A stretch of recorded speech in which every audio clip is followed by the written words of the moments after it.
Hello, everybody, and welcome to the Stalk, episode number 5. The last one we're recording before we release this.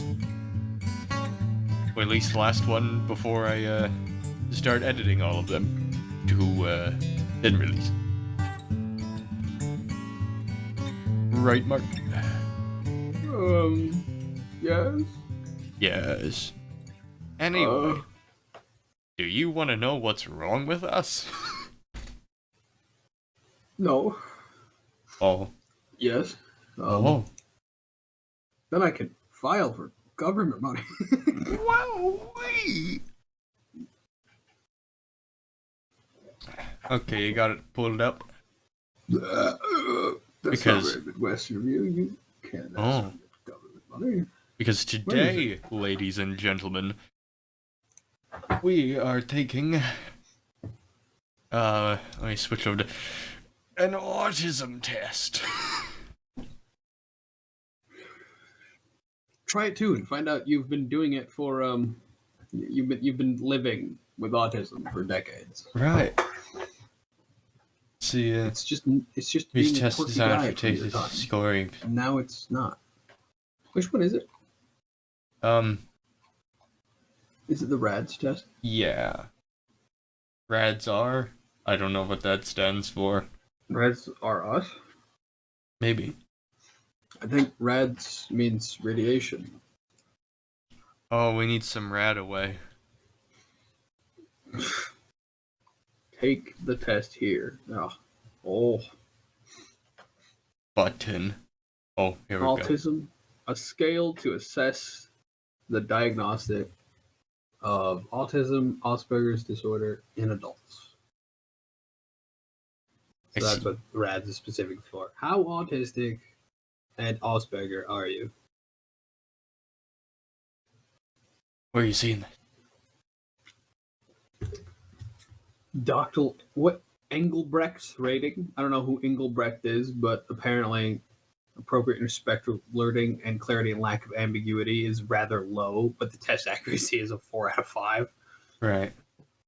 So somewhat irrelevant then, I suppose. Right. Probably. Who is the test designed for? Adults aged 16 plus with ADS level 1 or subclinical autism. Adults with IQ in normal range. IQ greater than 80. We haven't taken an IQ test. IQ tests are irrelevant, to be fair. They're somewhat irrelevant because it has to do with And they keep increasing it. a bar. Yeah, it has to do with the bar that people keep doing. Yeah. Does that mean I could get like, you know how like they might measure your brain and give it like a brain age or something? And you're like, well, I'm that age, so that's fine, or something. Yeah. I feel like the IQ one is kind of like, what generation are you from? Okay, yeah, your information's fine for that generation. Yeah. You're stupid, however. To be from fair, what you it had was. to work with at that time. Good job. And the whole IQ test was designed as an entrance exam for like a kindergarten, and then everyone started taking those as, or taking the test as like litmus tests. Let's take it for funsies. Well, didn't France originally design it for something like that? But they were like, it was either an entry or an exit test to see if you should be able to leave the school. Maybe. I think it was. So it's like you can graduate if you complete the IQ test, basically. And then at some point, does it stand for individual qualification? I don't remember. But then like America and a bunch of other countries started using it, and it was just, are you good enough? But America doesn't use that function to put kids back into school. I mean, they have their own sort of, does this school for this grade pass with cumulative scores from their classes kind of thing. I don't know if they do now. Maybe. It's bullshit. But yeah. We could see how low we are in the IQ test. Or I could go find my SAT test and tell you how I got like 30 or something. I think on my SAT or ACT, one of them, I got a 21. Is that terribly low? Kinda. I thought of like 80 was really, really good or something. I forget how the scoring works. I had to take it twice. And by that, I mean I paid to take it twice, and I was late the first time. ACT test scores. I have to go dig it out. I don't know where. I kind of know where it is. I just remember I took it once and it was 20. It was like 21 or something. I was like, oh, that's 21? Not good. That's not that will kill you. Yay! All my answers that I previously had are gone. Understanding your score. Where is it? We get down to 80. Oh, I mean, it's in the average score range. Below average score would be 1 to 16, average 17 to 21, above average 25 to 36. I kind of want to go find it. Right. Now that you said that. Great. I have no idea where mine would... she's gone. She's gone, ladies and gentlemen. You're here with me now. On the shelf. It's in one of those buckets. If it's not one of the buckets, and I go. You're in a bucket. 100%. Mark and his buckets. Ooh. Yes, Mark? Are we talking SATs or ACTs? ACT. What does that stand for? Actually. Thank you. Alright. So where am I looking on here? Is it the composite score? Yes. American college testing. What was your range? For good and bad and stuff. Bad 1 through 16. Average 17 to 24. Above average 25 to 36. My composite score is 16. So anyway, I found an IQ test we can take. My mathematics was 16. My reading was 16. My English was 12. And my science was 19. I'm pretty sure my math would have been my lowest. I don't know where my ACT is. My score is below. Thank you, college readiness. Yeah, and I went to college and it didn't go well either. I should just listen to the test, shouldn't I? Yeah. Anyway, I sent you a IQ test we can take in 10 minutes, supposedly. Oh, good. Well, this is what happens when you think, but if I'm dedicated and it's something I love, I'll definitely work better when you're actually just mentally unprepared in more than one way. Yeah. I can do it. I love these things. I would work harder. I would sacrifice more to do it. I would still fuck up because you don't know what you're doing. Yeah. That's my advice. I like science. It doesn't matter if science. It doesn't matter if college is cheaper. Yeah. To do it right out of high school. Don't do it if you aren't already basically trying to work a hobby. Yeah, and I was in your free time for something that you'd love to do, and maybe go into a career for that. Yeah, I don't think I would have been good at the... See, I don't know if I can go into any college class for any science or engineering like I kind of thought I would. Because when I was... The last school time before COVID, I was failing, or I was on the track to fail 2 math classes. And I've never been good at math because I hate this test already. Yeah. With the IQ test, are you taking it? Uh-huh. Oh. I can feel my high schooler person getting very angry as well. Start now. Oh no. I'm doing a bunch of shapes. Guess we're gonna guess. Whoa, this is editing Ant-Man here. So, what ended up happening with this IQ test is, the test is free, but the results ain't. And then we took another test, and it was the same thing. And I'm not going to put you through that because we just got angry. And if you want to see us get angry at the low IQ us, go to the Unshocked Patreon when it comes out. Okay. So let's continue after like an hour and a half of IQ tests. Blah, blah, blah. But why does it say free? The test is free. The answers aren't free. That's stupid. Oh, sneaky bastards. Mark, we don't need an IQ test. Apparently not, because we can't get one. No, we can't get one, and I ain't paying. I can't wait. I'm sorry. I can't wait. Nope, I can't wait to finish the RAADS test and be told we have to pay $5. Do you think anybody in that server paid $5? This is true. None of those people paid $5. Now, if we get... Guys, our IQ test, you know what that's profited us? The angry adult behavior, the angry old-timer behavior of I hate everything, they're taking all of my data, they just want my things, they want to sell me stuff. Fuck, I hate everything. But if we hate society, I hate if the we new do world. get a decent amount of people on the Unshucked Pay me Patreon, $2, I'll do it again. we will do it and we will get our answers. I will do it with your money. We will do it with I'm your not doing money. it with my money. We love your money. Thank you for your money. Love your money to death. Love your money to death. And back. And back again? Yes.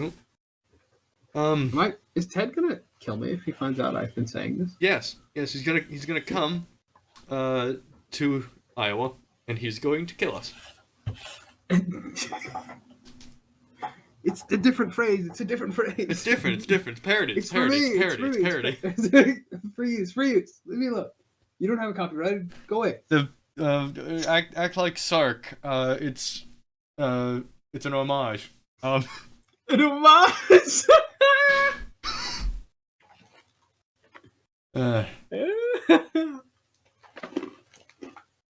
Now you need to make a few enemies. Each one of these, or what? What?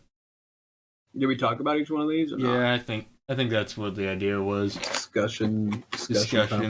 Discuss why we're the way we are. All right, one question at a time, I suppose. Okay, number one.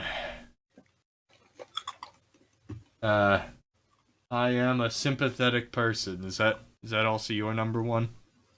Yep. Okay. I'm gonna go with yes. Yeah. I think sometimes it's more in a kind of a factual way. Right. Where I go, or maybe it's a curious way. And maybe it's not completely with my heart. But I think when I was younger, it used to be only with my heart. But you had to think about how to do it. I was told to walk a mile in someone else's shoes or something like that as a kid. And I tried really hard.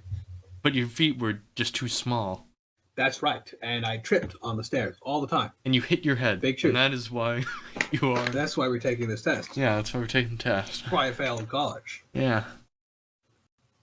Anyway. I don't know. There's semantics and specifics, but you go ahead. Yeah. I don't know. I think I've been able to sympathize with other people. I often use words and phrases from movies and television in conversation.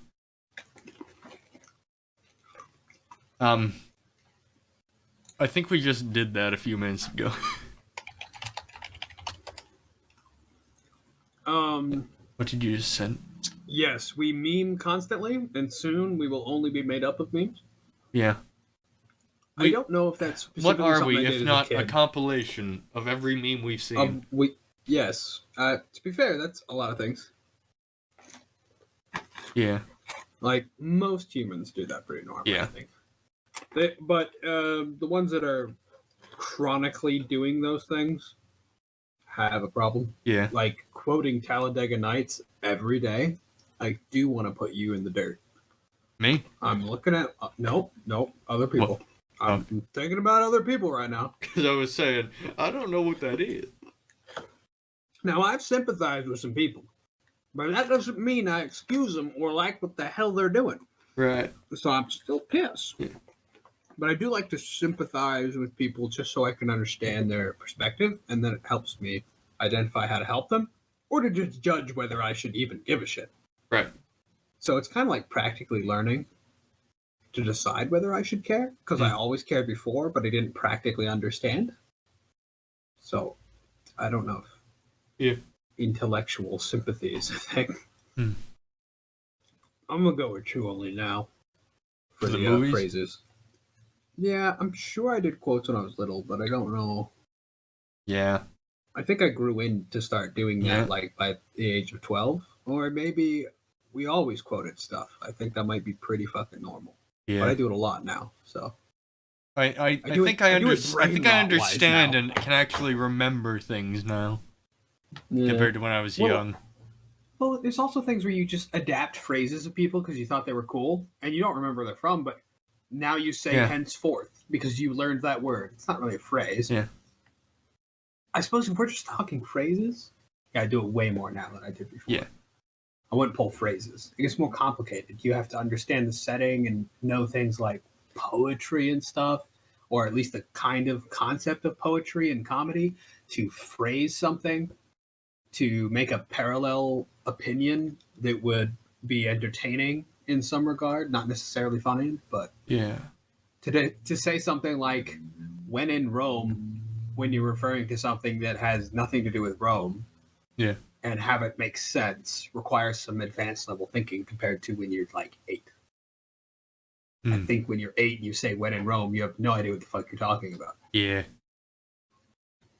But anyway, I just know that I make a lot of references to like Dragon Ball Z abridged. Yes, you do. But it's really fun to find the people who know what you're talking about. Sword Art Online abridged. No, the other ones. I'm often surprised when others tell me I have been rude. Only when I was younger than 16. Yeah. Because, I mean, now I realize, right after I say it, I've been an asshole. Yeah. Or they say, that was rude, and I go, yeah, no, I see how. Yeah. Yeah, and I do tend to do that accidentally. I know. Things that make no sense. I was trying to be. I think I'm just aware that I've been rude accidentally, so much so in social conversations, it doesn't surprise me anymore. Yeah.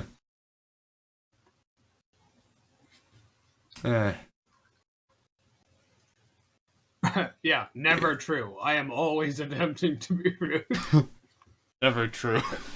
It's never a surprise. It's my goal. Okay, sometimes I talk too loudly or too softly, and I am not aware of it. I'm gonna go with A. Yeah. Sometimes you're soft, and usually for me it's loud. Right. Yeah, I'm always soft. Like in band, I was always told, "Come on, you got to play up," and I was like, "Oh, but I'm just making noise." That's why you had this chronic issue for 2 years or so, when you've been a solid part of the friend group, right? Where you just get your joke told a second time. Yeah. No one heard you tell the joke, or they heard you tell the joke. You know when someone says, "Oh, Lamau, purple sky," and you go, "Purple sky," and someone goes, "Purple sky." That's a funny joke because you just repeated what you heard. Yeah. They had no idea you said it. Yeah. One person heard you. That's all it took, and now your joke is gone. Yeah. But that hasn't really happened recently. Yeah. I do that thing at band. I don't want to play loud. Also, a note on that for band. I played the alto saxophone. I want to play like the tenor sax. Is it the tenor? Is that the bigger one? I have no idea. I'm trombone guy myself. The Barry sax I don't is cool, but associate with those sexy No, it is phones. tenor. The soprano's higher. I want to play. I'm pretty sure the tenor is the deeper one than the alto, but I'm pretty sure that's the one. I want to play that one because it's the classic jazz one, and I was inspired by the kind of classic jazz music and how that saxophone can sound. And I love listening to some really cool music. I don't find a lot of it for the tenor sax, but I was when I focus on it, or when I focus on what I'm hearing out of my saxophone, I hear all the imperfections on it, and that's probably a sign of my self-esteem, anxiety, and other things. But it's weird that a saxophone doesn't give consistent note sounds, and I love order and love to see the consistency and OCD about it, even in sound. But it's weird to really like and admire something that isn't that consistent. For me, it's weird. Yeah.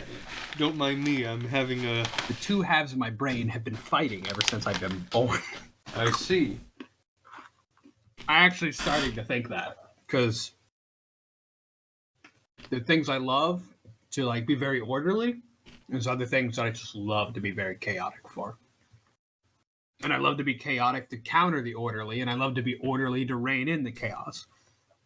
And I think that all that means is you have two problems going in opposite directions, which means you're terribly inconsistent with everything you do in life. Yeah. I don't get most of my projects finished. Same.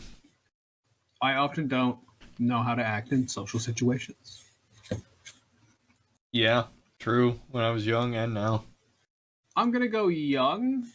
It does happen when I'm old now, because I'm old, apparently. No, I'm older than 16. Yeah, you're old. Yeah, I'm old. You're old. You're going to die soon. I'm going to be the only one doing the Stalk podcast. That's right. And The Stalk Memorial episode. Your avatar is still sitting in the back. I will cast your ashes amongst the corn. Yeah, put me into the cornfield behind. Yeah, I'll put you in a cornfield. So, how to act is also a perspective. And when I was really young, I was given the concept of, this is how family men in Japan act. This is how family men in America act. And I go, it's just because it's a different country. No one said anything about like religion and morals or whatever. I mean, it may be morally related, and I'm sure there may be influences, but like where you grow up decides what kind of person you would aspire yourself to be. It's like, I want to be a manly man, but only in this place. Right. If I was over there, a manly man, that would be too much for me, or that would be crazy, or they're far more aggressive in that country than manly men are in this country. So I want to, if I was over there, I'd want to be a dependable man. I might push myself to a different ideal because of the examples shown to me. Kind of like how I hate the color red in cars. I don't hate it that much anymore, and I used to just hate the color red in general because usually douchebags like to sport the color red. Right. So I didn't really care for the color red. Wow. Because douchebags would always wear red, and then I associate it with douchebags. But I'm going to say I started to say it doesn't matter what normal is, and that's probably what started causing more of my autism. I consciously chose to say I will do what I think makes sense and follow my own morals. It doesn't matter because every country is going to be different. Yeah. So at some point, how do you act in this situation? I go, no, it doesn't matter how I act in the situation. It's how I want to act in this situation. Right. So usually I know how to act. Not like I know what to say at a funeral or when your friend gets fired and you don't know how to text them back and say, sorry that happened, good luck out there. Yeah. Like fucking, I don't know. Yeah. Haven't done that before. Don't know what to say. That sucks. That sucks. I hear Walmart pays good. Actually pays like $18 an hour. That's what I make. And I have to pay. The economy's done a wild thing. Yeah. But when my job at where I am gets over, because it's only temporary, technically. That's pretty good for a temporary job, to be honest. Yeah. Even though you're working less hours and the Yeah, company doesn't have to worry about paying. I work 18 hours. I could month. work more.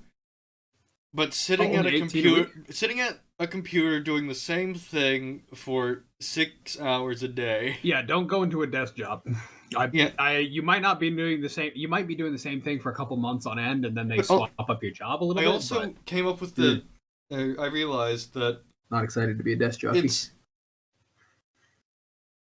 some desk jobs, like if you're a clerk and you're waiting for somebody to come up to the window to help them, you have downtime that you can just sit and Do nothing think and or want to blow whatever you your want brains and out. not have to focus on much unless someone comes up. But the job I have to constantly be doing the thing for 6 hours, otherwise I'm not doing my job. Yes, Because I'm not waiting for anyone. I have a job that needs to be done. That's the number puncher, Yeah. number puncher, Pencil pusher, type job, which is Yeah. what like accountants in various Yeah, business or just management data jobs entry, get to I do. guess. Yes, and that's Yeah, it's not. Yeah, it's.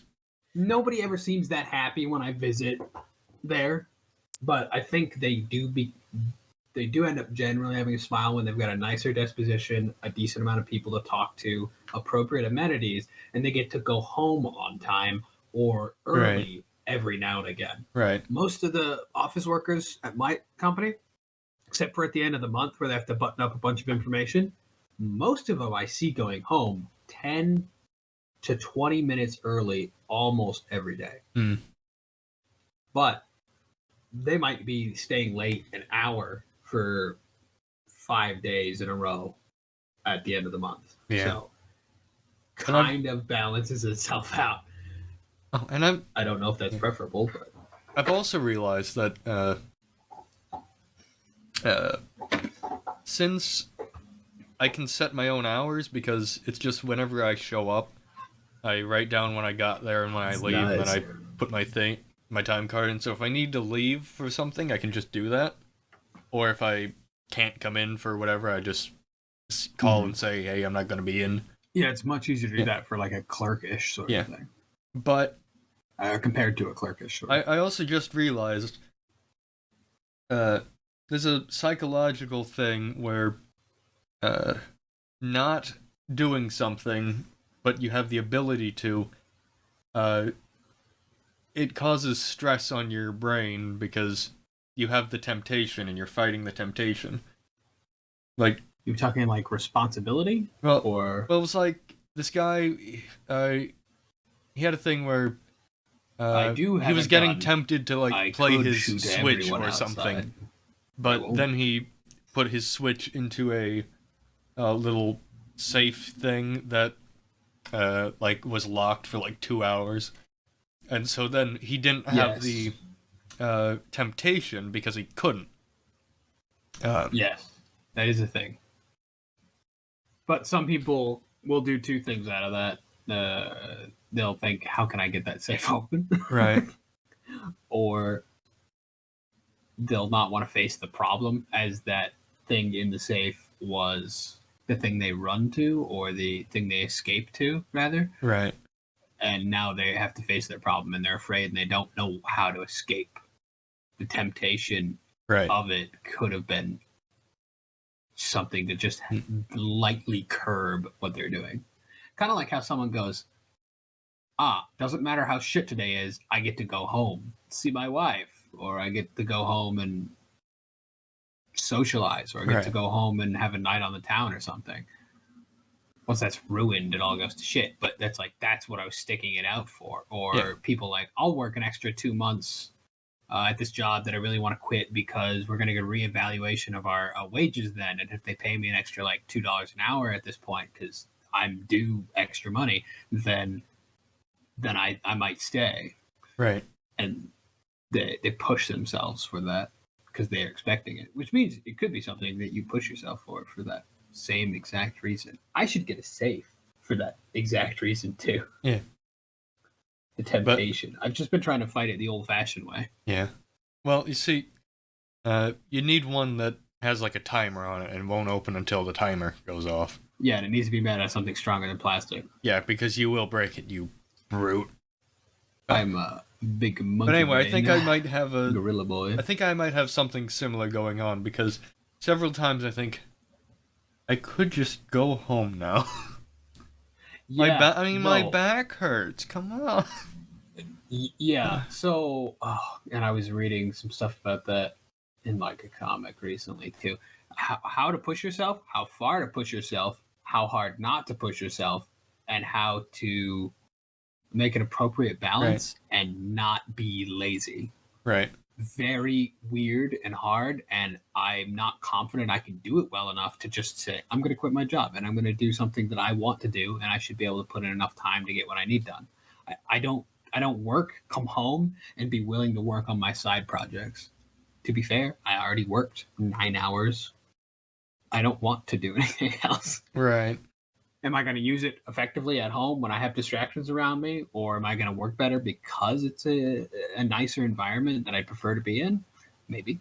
Yeah. Maybe not. It's also why you should separate things like you shouldn't be sleeping in the same room that you have your video games or I know your I work. shouldn't. I say looking It's over not to like my you bed. can't do much. I'm touching And my that's bed. how it was I'm for me touching my forever. bed now. He's touching his bed. See, separating it helps. It helps. Yeah. It's easier to go to sleep because you know it's not there. It's not messing with you. You don't have to think about it, or it's not a temptation. Right.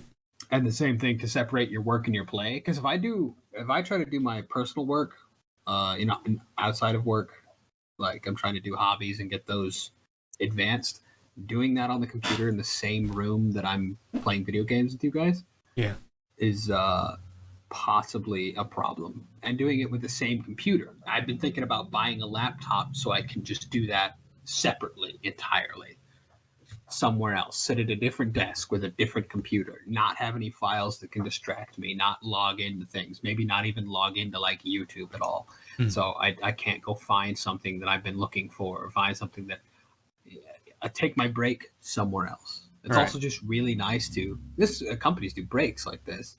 They every 4 consecutive hours of work, you were supposed to take a 15-minute break, or within that allotted time, or however. I want to go sit down somewhere else, not talk to anybody, shut my brain down. I'm a little bit of an introvert, so that's preferable as opposed to talking to people. Yeah. But completely shut my brain away from work and then come back to it. Kind of reorganize my brain that way or something. Yeah. But breaking up my lunch 5 different times because people need shit, it is no good. That's why Walmart has it across the board, across the country, if I'm not mistaken. You take a break, be it a break or a lunch. If it's interrupted, you get to restart it. You got 2 minutes left and someone interrupted you, start over. 30 more minutes for lunch. Nice. I've been told stories. Someone gets almost an hour and a half worth of lunch just because they've been interrupted. Right. I might. It's bad for the brain. I was thinking of working at Tyson's. I applied there several times. I hear it's not great. Yeah, I also hear it's not great. But they didn't even get back to me, so I guess I ain't working there. Oh, they also might have plenty of people also working there. But they had a thing up. They had a thing up said hiring, I think. Yeah, and they'll hire any teenager in there as well. Right. They probably don't care too much about how good you are at something else you're applying for a job other than a clerk. Yeah. If they're low on people, they might go like, that person's been a clerk in multiple different places. Yeah, I want to hire that person. Then we can get a stable clerk because I don't have any stable ones. I at least need half my crew to be stable. Yeah. I think working at Dollar Tree is a good starting point if you need a job. Anyway, that'll get cut out. But I can put myself in people's shoes. Do we need to clap? What? No, we don't need to clap. I'm gonna have to watch this whole thing again. I'm gonna watch the entire. I have to watch every episode at least once. Hey man, you're not answering my Discord call. Why are you muted? What? What? What? That's gonna be funny when you watch it again. Anyway, also number 5. I don't know how to act in social situations. You just did that one. Yeah, I know. But one thing, yesterday, I got a haircut, but I was unsure whether someone in there would, if the lady who was cutting the hair would be have someone in the chair, and I was confused on how to say, "Oh, hey, hi. When you're done with this guy, would you be available for a haircut?" I didn't know how to say that, not autistically, so I asked ChatGPT. It's your third parent. Yeah. The internet. Yep. Anyway, I can put myself. What I can't do? Yeah. If my brain is full of information that I'm trying to think about, no, it's the reverse. I gotta take a poop. Okay. It's important. I can't think. Okay. There's too much thoughts inside. It's too much thoughts. He's too hard pressed for thought. So hi everyone, how are you doing? He's There, I fixed it. Oh. As I say. How many questions are there? We need to hurry up there. We are at 80. And we have 80 questions and we are at, what, 5? Hello? Mark! Mark. We gotta get going. We've done 5 questions and we have 80. Yeah. And we've already done this for an hour and 20 minutes. That's the whole thing. That's the whole day, though, right? What? You're cutting out like an hour for Yeah. For taking the, IQ tests that you have to pay for. And we ain't. Alright. 6. I can put myself in other people's shoes. I think so. At least now. Yeah. I'll say now. I'm not sure about when I was younger. I definitely tried. I don't know if I was doing it right. I don't really remember. I don't have a lot. Yeah, same. Yeah. I don't think I did it well. Yeah. If I did do it. Yeah. I have a hard time figuring out what some phrases like, "You are the apple of my eye." Only when I was younger than 16, because I was more of a literal person, so I don't know what they meant. Slowly became to understand other things, other cultures, other... Again, I don't remember. Metaphors. I know I was stupid, but I don't... I don't know how stupid. Yeah. Anything else you have on that? Nope. Okay. I only like to talk to people who share my special interests. I don't know. I talk to you guys. Yeah, but we share some of your special interests. I don't exactly know what it is by special interest, but I think that means like Warhammer and like bees. I do talk about it with somebody, but I try to like change the way I talk about it. I really generally try to avoid that. Right. Like, I talked about Warhammer at work and it went okay, but I kind of still regret it. It's fine. It's not going to cause a lasting problem. Yeah. But I mentioned Slime Rancher at work, and if I had to work with the 2 people that ended up asking me about it because I had a Slime Rancher shirt, right? That wouldn't have gone well. They both kind of clowned on me for it. Sure, maybe it's only that day, and they wouldn't clown on me in the future. But slime boy, slime boy, no. No, it's just like high school again. What are you doing? Like, oh my god. Well, yeah, both of them were younger than me, if I'm not mistaken. Or maybe one was my age. It's annoying. One was a temp, one was an accountant. They both don't work in that company anymore, so I don't know. Lamau. Oh, well, they're the lucky ones. Anyway. Yeah. I'm going to put only when I was younger than 16. I didn't only like to talk to people who share your interest when you were little? So you're more open now, is what you're saying? I think so. Although I didn't really talk to people much before that. There were like many when I was phrases in my life for this stuff. What? There are many different phases for something like this in my life. Like up until like the age of like 8, or 6, I would talk to literally anybody, ever, anywhere, about anything. Tell them what I did today. Tell them what we're doing. Tell them my address. I don't know. Tell them whatever. Right. My favorite things, ask theirs. And to be honest, most old people really love to chat to a child that's willing to be so outgoing. But at Right. some point, I developed social anxiety with that, and I stopped talking to people. Right. Besides, like, at school in recess, I suppose it was only a handful of times that I talked to other people before, like, 5th grade. Yeah. Because that's when I had the first friend that had Skype. Whew. Was it me? No. Oh. Okay. Anyway. That was Razor Comms, Mark. Oh, wait. No, we had Skype before. I did? I don't know if you did, think but I don't think I was allowed to have the Skype too. I don't know. I had Skype, and I didn't use TeamSpeak all the time, but there were still groups of people using TeamSpeak. It's not bad, but I think it was. I used. Yeah, I don't think I was allowed or I don't think I have it let to have Skype for a bit because the whole sentimentality of cactus.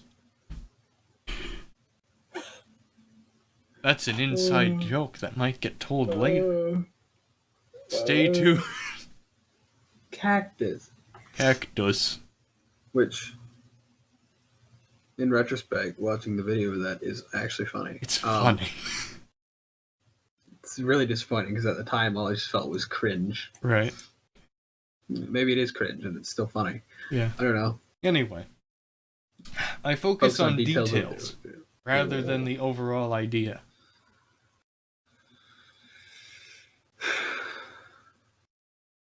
We're going to go with both right now. Now and when I was young. I'm much better at doing the overall idea, and I double check my detail work, but if you adjust all the details metaphorically with a project, you can squeeze a lot out of something to get what you want. Also, if you ignore the details may fuck up what you're doing in the first place, or require you to change your original design, and the end result is something that takes more effort to do than leave it where it was and clean it up, instead of overhauling it and screwing it over. Well, that's a practical sense. I focus on the details because I also get distracted by the details. I used to stare at wood grain as a child. Well, in my thinking, there's use for looking at the overall, and then use for looking at the details. That you look at the overall first, and then you go into the details. So you're the other way around. I definitely look at the details, not always first, but I like to focus when you're having ideas and ideas of projects, you think of the overall instead of the nitty gritty. Nope. No, I usually start small, I think. So I have there's a wizard video game that I'd like to make where you're kind of like sorcerers. Right. But you move around a lot. You move very quickly. You enhance and alter the terrain, and you can kind of mix elements to make things happen in the terrain. Heat up the rocks underneath a lake, turn it into steam. If you do it fast enough, it could cause a lot of damage and kill another wizard in the vicinity, or it just functions as a smoke screen, or it gets rid of the water, or however. Right. Force earthquakes, things like that.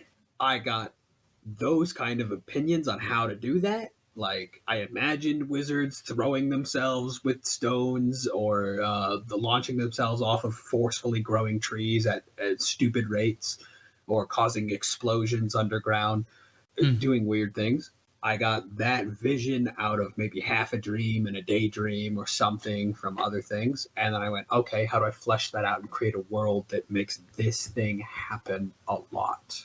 How do I get that experience I just had?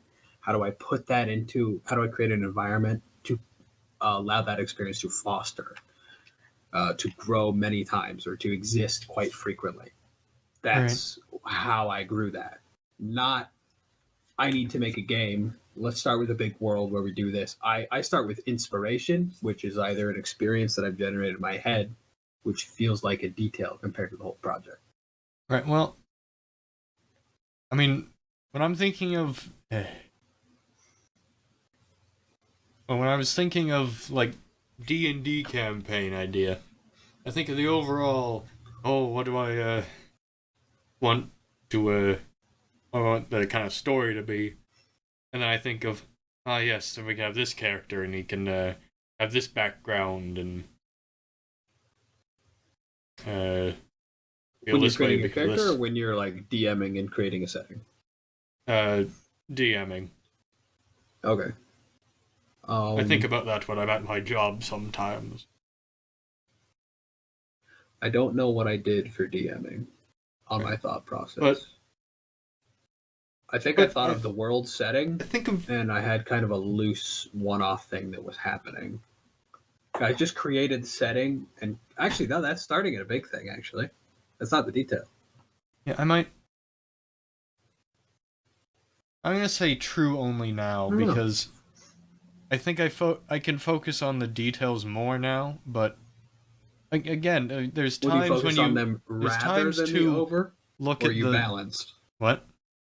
You focus on the small things rather than the big things, or you're balanced now? Because it sounds like you're telling me you're balanced. Because I'm balanced. I never, I guess. I mean, well, now that would be. Oh, I suppose. Yeah, that would be weird. Because if you didn't focus on the details before, how would you answer that question? Because, I mean, I can focus on the details, but I also just from time to time take a step back and look at the overall thing, or I get the overall concept, and then I work on the details. I'm going to answer true now and when I was young, just because I naturally choose to focus on the details. I do get caught up in them. I'm going true only now, I guess. I don't know. 10. I always notice how food feels in my mouth. This is more important to me than how it tastes. Not more important necessarily, but it is pretty fucking important. Right. I'm going true now and when I was young because if it don't feel good, it's not good. To be fair, lettuce doesn't taste bad, but it tastes like grass, and I don't care for it. But I don't like the texture of wet lettuce. Well, it's usually the flavor I don't like, but as I've said before, if I'm eating like a minute steak and there's a small bit of like hard tissue, sinew, whatever it be, and I crunch down on that, I immediately go and I lose my appetite. Like my stomach says, "Nope, we're done." Yeah, I do not. It does not get that bad for me. Yeah. Sometimes it's because I do this thing where, like, oh, that's scary. Well, you know what? I'm going to get rid of that feeling of self-protection, and we're just going to get going. Right. And just muscle through it in a weird way. And I do the same thing with food sometimes. Yeah. I have to sometimes just like chew the same part of the food and not focus on the other part that is not good texture, just so I can try and focus up to the point where I can swallow it without probably chewing it as much as I should have. Just so I don't have to chew it.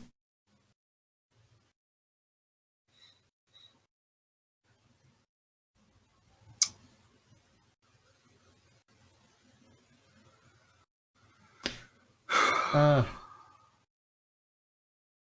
11. I miss my best friends or family when we are apart for a long time. Yeah. I guess. I'm emotional. I like social relations, if nothing else, for my own validation of being an acceptable human being. And when I was little, it wasn't even necessarily that. It was just I don't know. I enjoy being around these people. Yeah.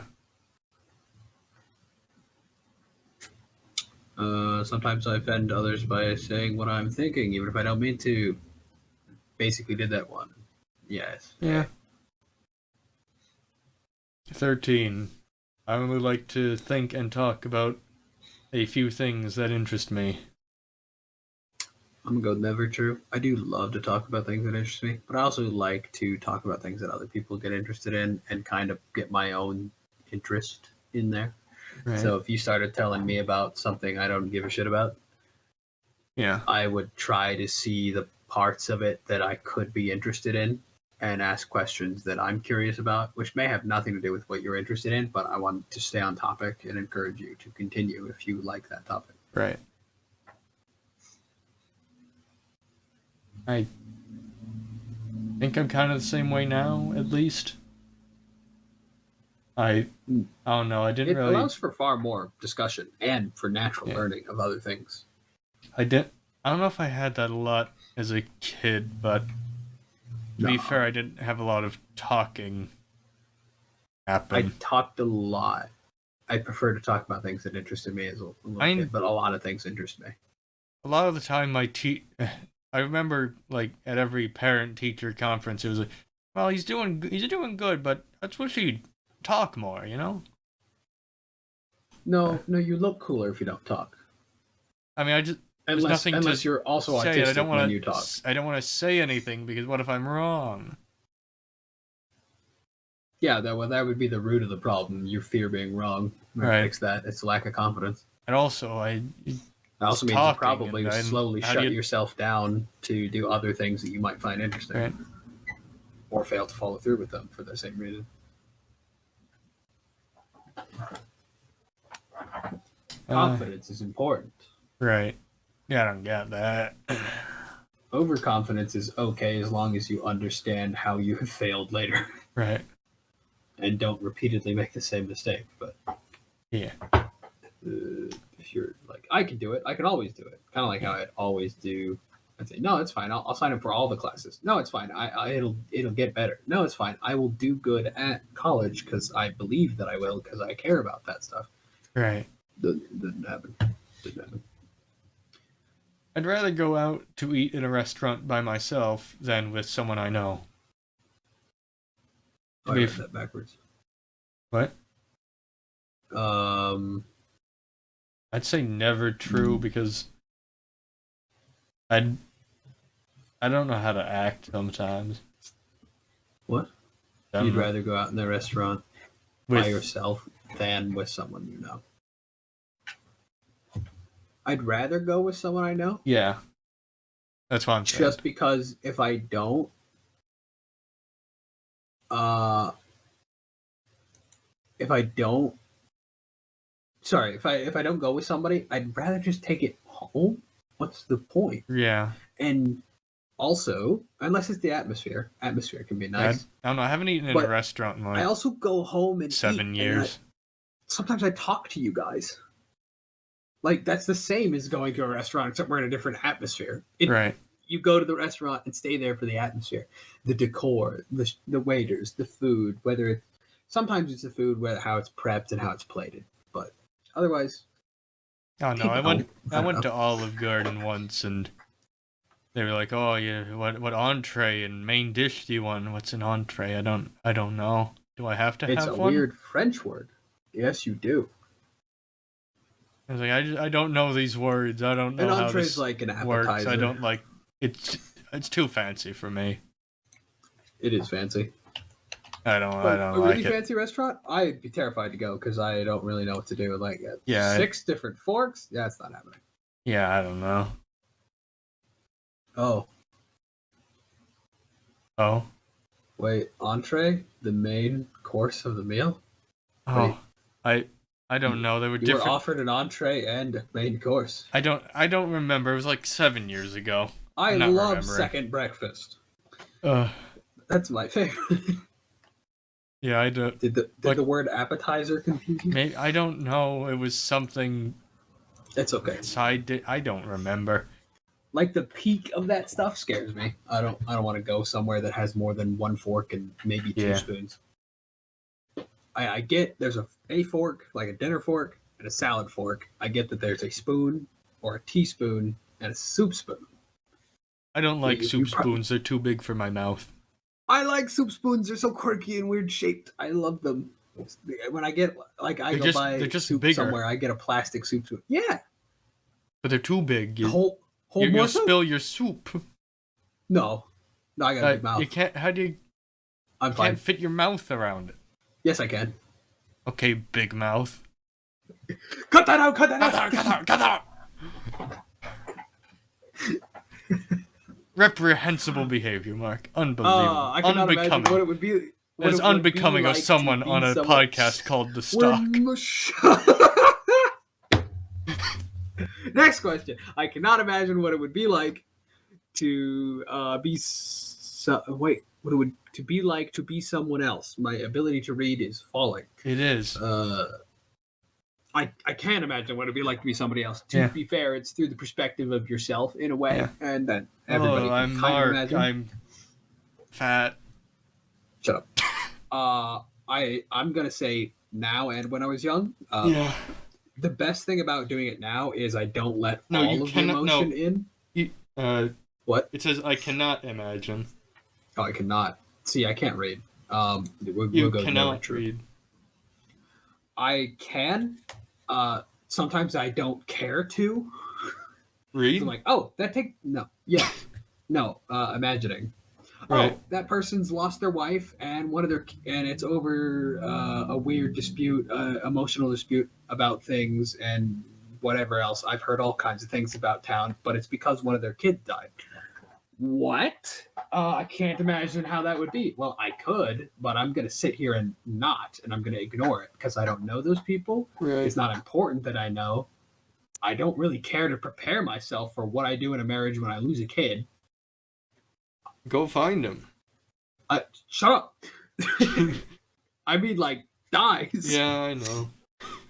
I have sat here and imagined what it's like to see my father killed before me because I've entertained the idea from books and stuff where someone else has had that happen, and I'm trying to like understand the true depth of how that makes them feel, and just giving your emotional system the works by trying to put yourself through the shoes of the main character through a dramatic story is a bit exhausting sometimes, and it's obviously emotional, and it can screw with how I want to manage my emotions for the next day or two. I don't care to do that much or to that depth anymore. Right. It might even force myself to create fears that I don't need to have. But I thought if I can overcome the fear, if I can take that fear into my thought, into my head, and overcome it or have it not affect me, I can grow to be stronger or be ready for that scenario if it ever occurs. Plus, I have an overactive brain, frontal cortex spinning constantly, considering all kinds of things, making myself paranoid. Okay, 16. 16. Unless you have something. Yeah, I'm just gonna say true only when younger than 16 because I don't remember. Never true. Think about it all the time. I just try to avoid it now. I have been told that I'm clumsy or uncoordinated. I tell myself that. Yep. I'm going to go with younger than 16, though, because I'm much better now, and I've seen myself outperform other people. I'm gonna go true now and when I was younger. I practice weightlifting and shit, and lifting in different ways to help maintain balance. I guess. Because I have... Well, I think like you said, I have proved better than other people at some times. Yes. And for a lot of other things. I just see people kind of fall by the wayside. I'm like, you were way better than me, and then why have you gotten worse? Well, if you're good enough, then you give up. You try real hard, and you go, oh, I've passed everybody. Yeah. Quick aside, I did that with like religious studies, and I kept thinking I would grow to be so good that I would find people like me that work well with me and understand my perspective. And I not necessarily better, but I went so far in at least certain directions that I couldn't find anyone else that it was harder to find people to relate to. Again, just overdoing it. Okay, others consider me odd or different. Well, you're going to answer A and we're going to move on. Yep. Are you? True now and when you were young? If they didn't when I was young, that's on them. Well, some people say, oh, you're a kid. Kids are odd. Who cares? But, yeah. I mean, my peers would have thought I was odd. Sometimes they didn't. Yeah. Whatever. I understand when friends need to be comforted. Ooh, why can't I have a sometimes option? Yeah. I mean, I I think also have the opinion of you have problems. You need to tell me you have problems. I need you to vocalize it. I know you might have an issue vocalizing, but if I know you have an issue, I might think about it for you. I mean, I can understand when they need to, not how though. I sometimes do not understand when. I do understand how sometimes, or most of the time. What is your thought on that for me and whenever I've comforted you? I've seen you get mad, and I don't know how mad you actually are sometimes. Or how much is it for a show? How much does it bother you? And sometimes it ends up bothering you more than I think it does. But I know how to, or at least I like to think that when I talk to you and explain myself and break it down or offer any words of encouragement, I feel like it sates your concerns about how much I've been a dickbag to you in the last 30 minutes or whatever. Yeah, I think so. I'm trying to remember. Yeah, well, if you don't have any grudges, that means it worked well enough. Yeah. So I really don't know what to answer for that. When friends need to be comforted, I'm gonna maybe only now because I don't remember, but I haven't really been in that situation. Truthfully, it's a hard thing to really know. Just overall, when you comfort somebody, I sometimes feel the need to, and maybe they need it, or I also just lay it on thick sometimes. Not in the British sentiment, but like I add extra or I'll jump at it early because I don't want to let that fester. I don't want someone to think I'm thinking otherwise. I don't want them to feel uncomfortable forever. I just want to actually, he's like, oh, if you're worried about that, here's my advice. Or, offer opinions. And I like to just share what I'm thinking. Yeah. Because then I want to show my true intentions.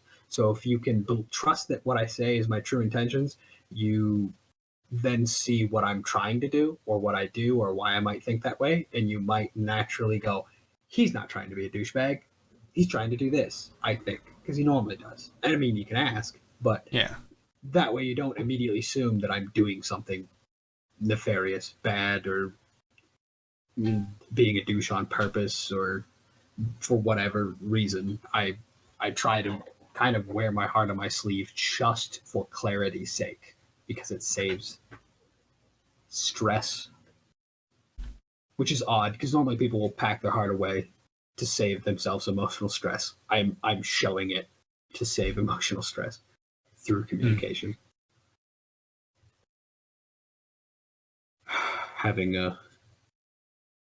month of misunderstandings is really hard to dig back up and fix. It takes too long and it's very exhausting. Yeah. I'd rather dig that up in the last 3 days instead. I'm very sensitive to the way my clothes feel when I touch them, and how feel is much more important to me than how they look. Yep, now and when I was young, let's go. My opinions have changed drastically, but I mean, I hate wearing tight clothes. I've been trying to wear tighter, better fitting clothes just to kind of feel that way. And I've got body hair, and it messes with my brain. Just earlier, I changed my shirt because the sleeves shrunk on a bunch of my shirts. Oh yeah, that feels like it's pulling on your lower wrist. No, short sleeve. I don't wear long sleeve shirts. I don't like those. I usually don't. But I have a 2X that I was wearing this morning. Right. I've taken it off because I went to take a shit. Ooh. And I was like, I feel warm and weird. You need to take your shirt off when you take a shit. That's right. We're power shitting here, boys. Clear the blast zone. We're going to keep this shirt nice and clean. Put it over there. We shatter porcelain in this house. I felt uncomfortable. I felt like a tiny bit of sweaty feeling. Like, I got to go take a shit. And I'm not going to be able to wait an hour while we talk about stuff. Yeah. So I took it off because it's warm. It feels like it's a bit of a body heat regulation thing. Yeah. Like the long sleeve shirt. Oh yeah. Sometimes I'll wear it when I go to sleep because if it's cold, it's nice to have your sleeves or your arms be warm. But at the same time, I also feel kind of trapped. I don't like it. Yeah. I usually just sleep in my undergarments. don't wear a In the shirt. undies. Yeah. I wear a shirt all the time. If I have like back, like I know my back's gonna be hurting, and it's like cold winter, I'll put on a shirt. But to be fair, I haven't needed my, like my quilt and whatever. I just have my sheet and then a fleece blanket or something. And what about your weighted blanket? I don't own a weighted blanket. I do. This is just a segue to talk about your weighted blanket. It is. It's got glass beads in it. It's actually pretty cooling. But I bought the heaviest one possible. Okay. So I'm like, I'm a big manly man. I'm gonna get the big heavy one. Feel like I've got a bookshelf on me, keeping me in bed. Sometimes it's comfortable. Sometimes it makes me claustrophobic and annoying. It's very annoying to have it be that inconsistent.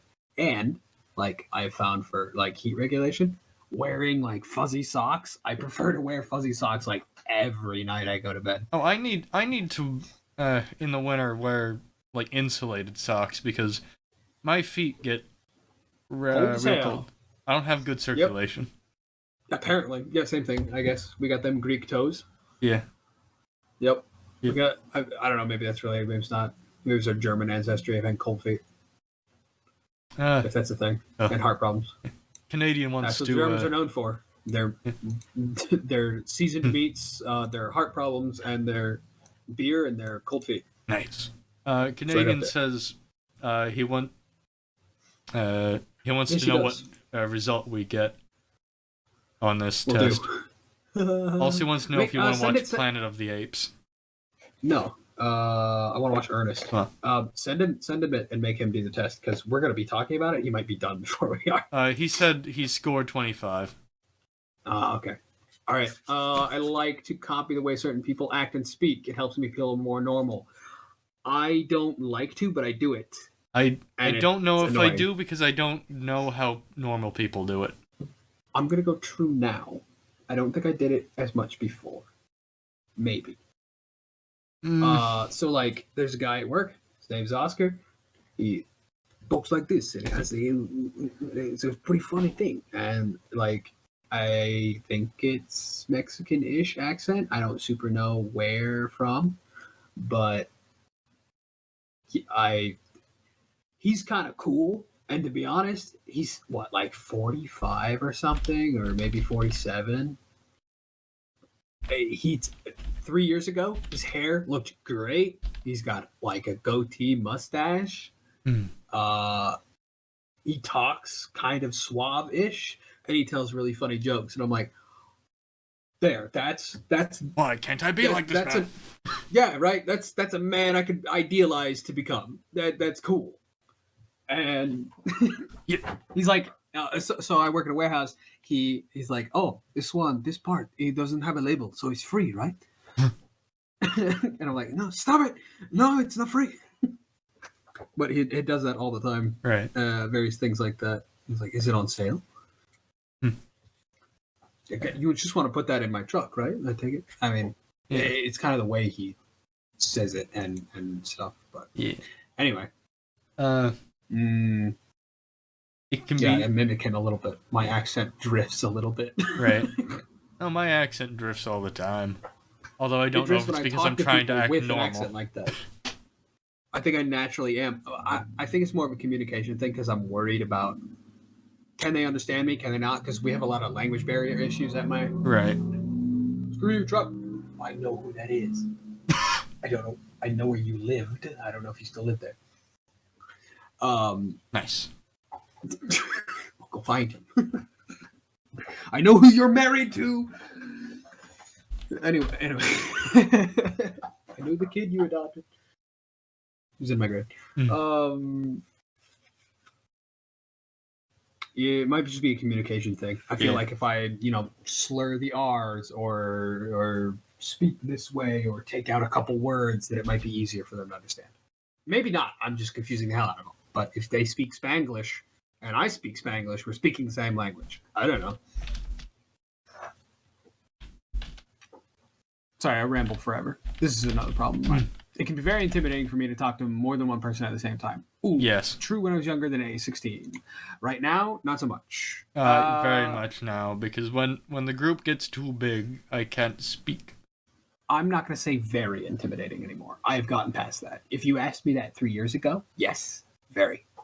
Because you're outnumbered. And once there's two people there's two other people than you in a group, as soon as they hit it off and don't talk to you, you're now feel like a third wheel.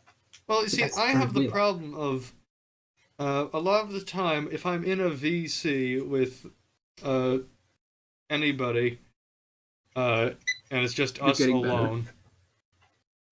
We don't talk that much. Like, there needs to be a second person for them to converse with, and then I chime in when I have something to say. Yes, that would be you, not conversing with them very much. But I don't. But they may also be afraid just as much. I have nothing to talk about. I mean, just fucking make something to talk about. But it depends on what you're doing. Are you playing in a game together or something when you're in the same VC? Like start maybe. I don't know. If you're looking at something, talk about the thing you're looking at. If it reminds you of something, talk about that. See if they talk. If they don't talk about it a lot, don't talk about that. Right. Try something else. You don't have to have them do anything, but if you fill the air a little bit, you won't feel so awkward. Right. I don't want to push you that way because I used to fill the air a lot when I was awkward, which made me fill the air a shit ton, and then I'd kind of just judge myself about it. Right. There's a balance. There's a balance to every fucking thing. So, good luck on that. Yeah. But I think you're better at it than you used to. But I know you, so I don't know. That just makes it easier. Right. For you to talk to me and for me to see that you're just talking to people normally. I don't know. You have to act normal to other people and make them make them like you, don't you? That's question number 22. Yeah, it's number 22. True only now, because I don't know if I did that when I was. No, because we wouldn't have these problems if we. Yeah. If we did that when we were young. I don't know. I think that's just a true statement overall. I don't think I didn't talk to anybody, so I don't. No, I just didn't. I didn't do anything. I didn't. Like me. I just act normal. What does that mean? I mean. Yeah, see, that's why we're taking this test. Yeah. I don't know what normal is. So I guess we could rephrase the question. I see why the phrasing is off for what Dr. Brunchmert or whoever the hell it was.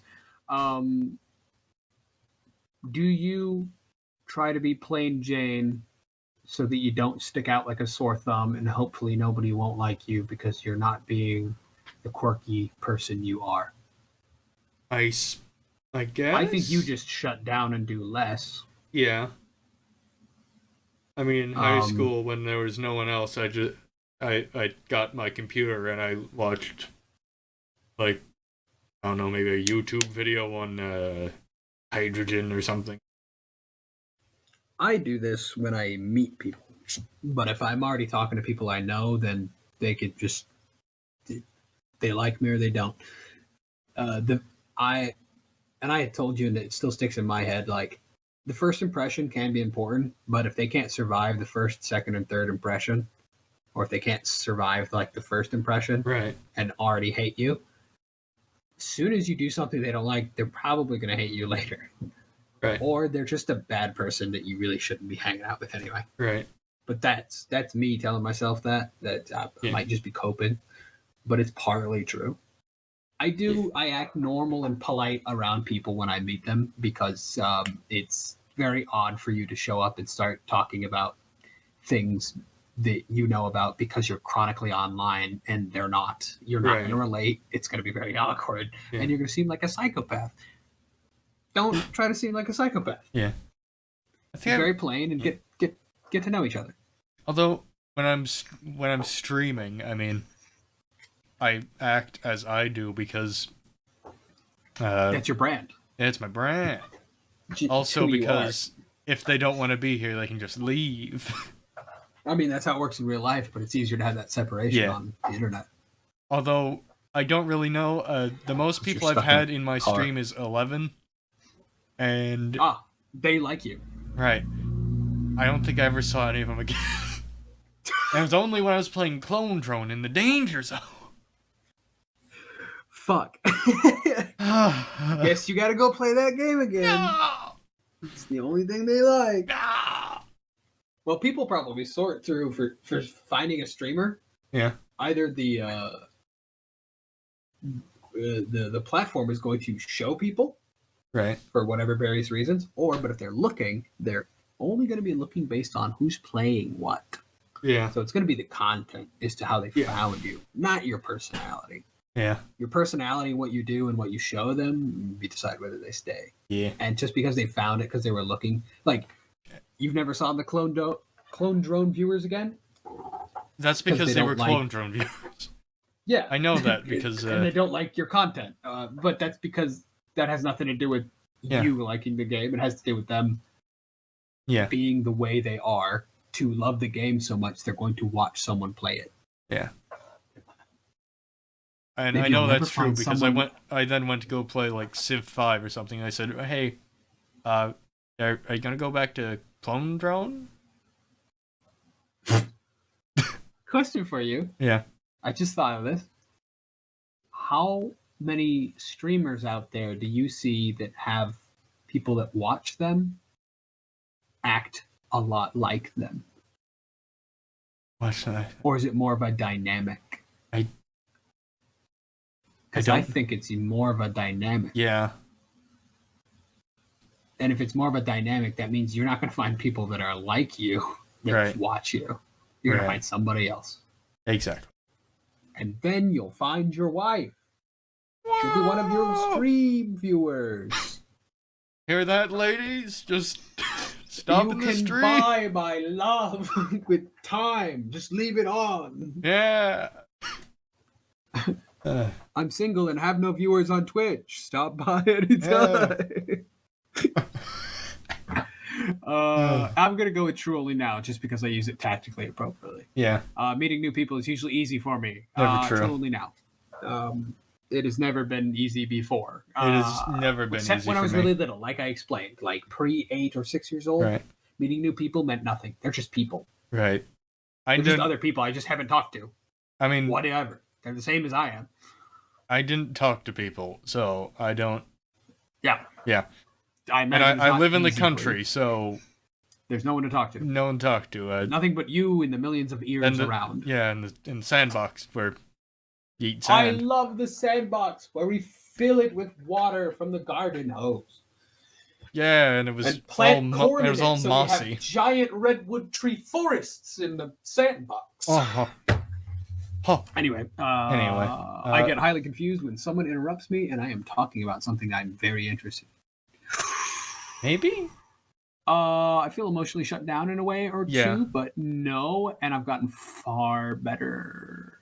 I'm going to say when I was younger because... Yep, same. I get far better at handling it's not that I get conversations. confused, it's usually then I stop talking about it. Yeah. Because the conversation then changes. Well, I get confused why some motherfucker would cut me off. Yeah. And I've been talking for the last 10 seconds. You don't want to hear about why space marines have titanium kneecaps?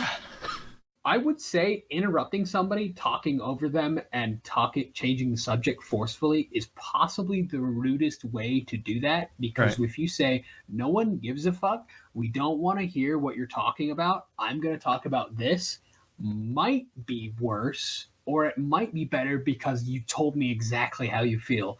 I don't have to go, damn, you just not give a fuck? I get to know that you actually didn't give a fuck, which...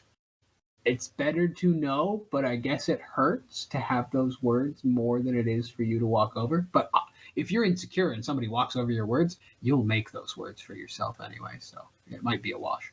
But it's pretty close to the rudest way you could respond or mess with somebody or be an asshole to somebody. Right. Let them finish.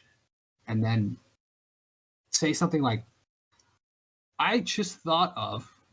That's changing the subject. You don't have to. It's just something that's in your brain. You can change the subject. I don't know. Yeah. Whatever. It is difficult for me to understand how other people are feeling when we are talking. I'm going to go trolling now because I was anxious and unsure about how people were feeling before. I may have been correct, but I was never confident. So it's difficult for you now? Did I read it wrong? Yeah.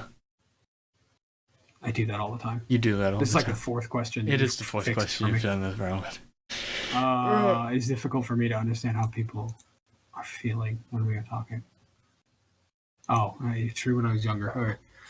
When I was... Yeah, I'm going to go 26! I like having... Oh, go on. I'll say true when I was younger because I think that was... I know now kind of how people think, I think. You see, I don't know. He doesn't actually know. Yes, I don't know. I think I do, but I don't know for certain. I try to keep in mind that this test is done by your own perspective and not necessarily by the truth of things. And then when I was younger, if I was answering questions like these, I'm like, I don't know if that's true. I don't know anything. I don't trust that I know half of this. It would take me 4 hours to do this test. Yeah. Because I don't know, and I worked through it and just end up having to compromise or something. Yeah. Or skip a problem. I like having conversations with people, for instance, around a dinner table, at school or at work. Sure. Yes? I guess I've always liked conversations, at least when I consider them conversations. Yeah. I mean, I don't talk a lot at work, but that's mostly because I'm separated by, like, around the corner from all the other desks. You go sit over there. Right. Go sit at the scanner. Okay, sit. You love it, don't you? You do it all the time. Yeah. Also, I'm reminded, when I applied for this job and I got an interview, they had a thing where it was like, rate how you would respond to these things. And it was like 1 to 4. And I don't remember what it exactly was, but I read it the opposite. Like, halfway through I realized, but the first half of the thing was, like, I thought it was rate 1 to 4, 1 being best, or 1 being the most likely, 4 being less likely, but it was the opposite. Yay! And then the tests come out unconclusive, and then you don't get... Well, not that we were going to I got hired, but I think for one of them, it was like... you accidentally told them the best things when you had a myriad of flaws. Right. I know one of them was like, if you were in a stressful situation, how likely are you to cry? And I was like, not likely at all. Put that down on 4. And then I read through and I was like, oh wait, no, 4, no, it's a point system. I gave it 4 points. Oh no. I can't go back. It's a pen. I can't tell them I read the first. I can't tell them I misunderstood the very simple instructions. You followed through with it? And they hired me! Well, he just wants to cry. That's okay. Yeah, We've had a lot of people he's that just cry. a pussy. He's honest about his feelings. I like this kind of clarity. He's willing to admit where he falls short. Well, to be fair, I can trust the rest of his questions. They didn't get back to me for maybe about a month, so I thought I was out. You were the best they had. Yeah, but then I was sitting right where I am now in my room playing like the Watch Dogs, I think, and I got a call saying, "Hey, would you like an interview?" Or something. I don't know. I take things too literally, so oftentimes I miss what people are trying to say. All the time. Hey, done. Easy. Yeah, maybe. I also like irony and stuff, so comparing literal things to figurative things to make irony or to make dad jokes are my bread and butter. So I'm encouraging it as well. Right. It is very difficult for me to understand when someone is embarrassed or jealous. I don't think so. I don't know. I wouldn't say never because I think I can understand when they are. Jealous. I think jealous is hard for me to understand, but not always. Right. So I don't really know what to say. I'm gonna deal when I was younger because I just was never certain to begin with. Right. Some ordinary textures that do not bother others feel very offensive when they touch my skin. It's very offensive. Right.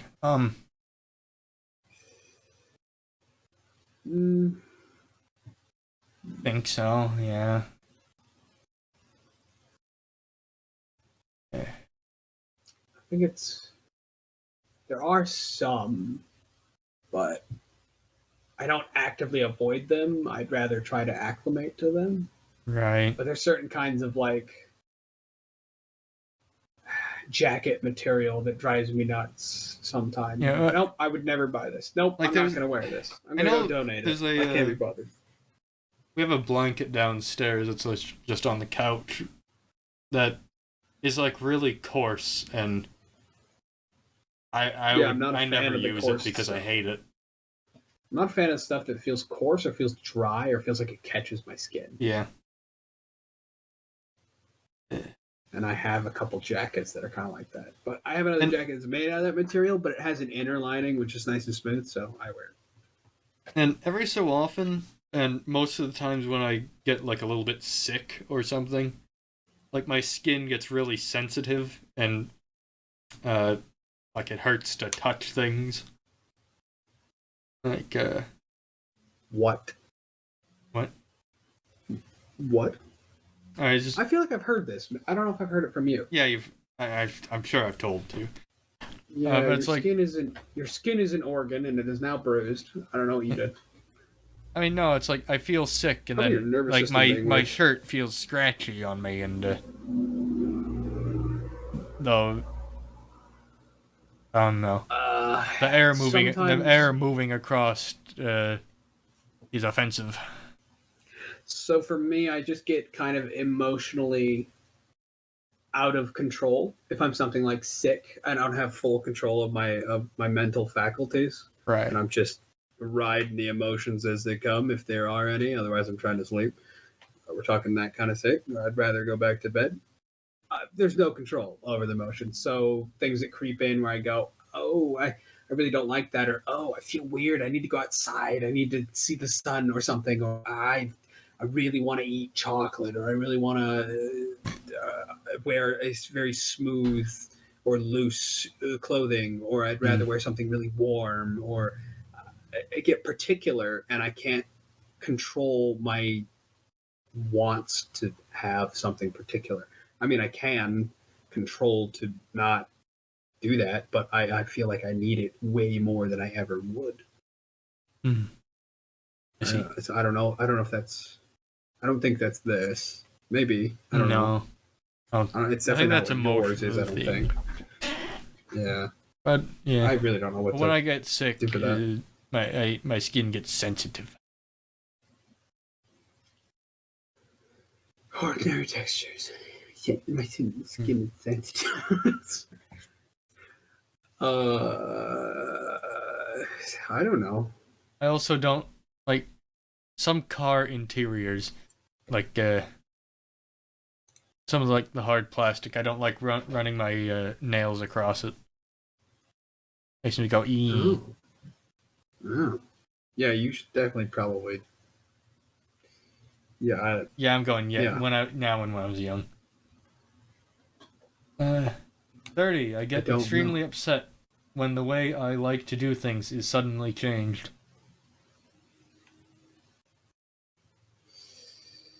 Yep. Yeah. I guess. I don't remember if it was when I was young, because I think I was just constantly upset anyway. Yeah. Until I was really young. Yeah, no, we're gonna go with upset. I get all the time. I know I was ever so pissed when Blender changed their UI and all that. And I got pissed when my when my GIMP got messed up. In the way it did. In the way it did somehow. I get The editing program, not the other thing. Perfect. I get upset when various processes change at work, at school. I remember when I was young, I was told, no, we're not going to Adventureland today. That's tomorrow. And it's not the way I do things so much as Plans I get really changed. was reliant on it.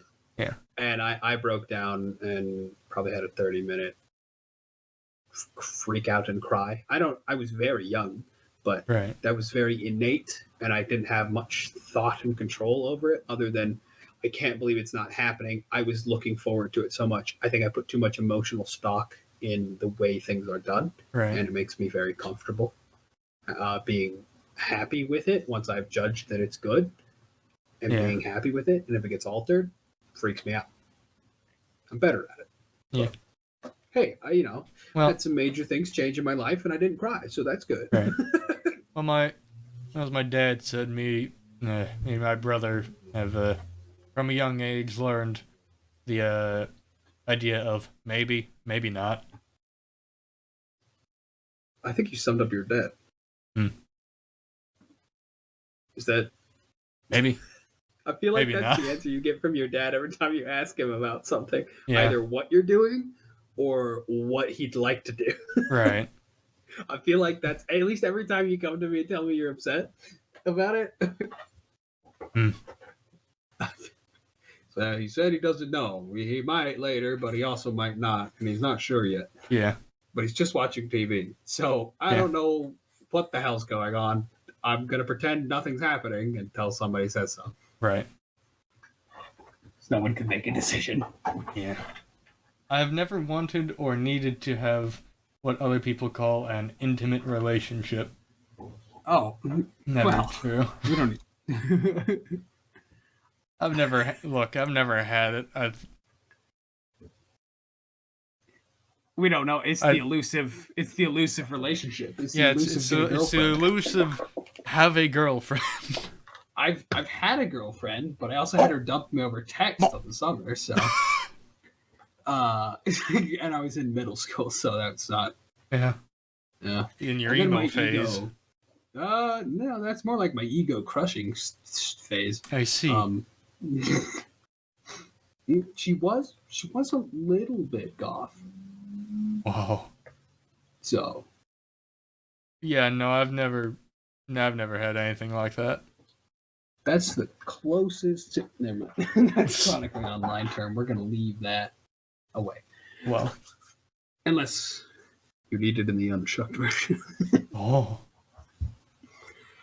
We'll come back to that another time. I did also have someone ask me out, which Ah. if I didn't hate myself as much as I did at that time, I would have said yes. I did have someone ask if I wanted to go dance at a like a middle school dance thing, but what, did you like her a little bit? You should have said yes. No, I had no idea what to do, so I just kind of mumbled something and then walked off because I don't know how to dance. I don't know how to. I've never had any of that happen before. Oh yeah, no, I would have had the similar. Yeah, I don't. No, I don't think I would have. And then I don't think I ever went to a dance again. I don't like the dances, and you don't. Really dance. I think that was around the time I realized, why am I going to these? I'd rather be home and play Red Faction Guerrilla Steam Edition. Fuck yeah, let's play. Hell yeah, Smash Hammer, blow up thing. Hammer. Yeah. Yeah. It's difficult for me to start and stop a conversation. I need to keep going until I'm finished. Mark! Oh no! I'm being called out. True now and when I was young. And if we're not finished, you're never finished. Everything relates to everything. We can keep going until we die. Yeah. You know what that reminds me of, Mark? What the fuck does that mean? I turned down my radiator. It's hot in here. Not true, that's right. I'm gonna read the next one. I speak with a normal rhythm. I don't know what that means. I speak with a normal rhythm. I'm gonna give it a never true because I don't give a shit. I I don't know what normal is, and if you consider a bunch of different ways that think people rhythmically speak, when you start and doesn't fucking matter. stop, I don't know. I don't stop, and we Never don't true, start. I guess. I don't know. The same sound, color, or texture can suddenly change from very sensitive to very dull. That sounds like a neurological problem. Yeah, I don't think I have that. Well, I suppose this is partially a neurological issue. Very sensitive to very dull. Yeah, it is. That is worded terribly. I don't know what they mean. Yeah. And I'm going to say it's because sensitive to dull is not, they're not opposites.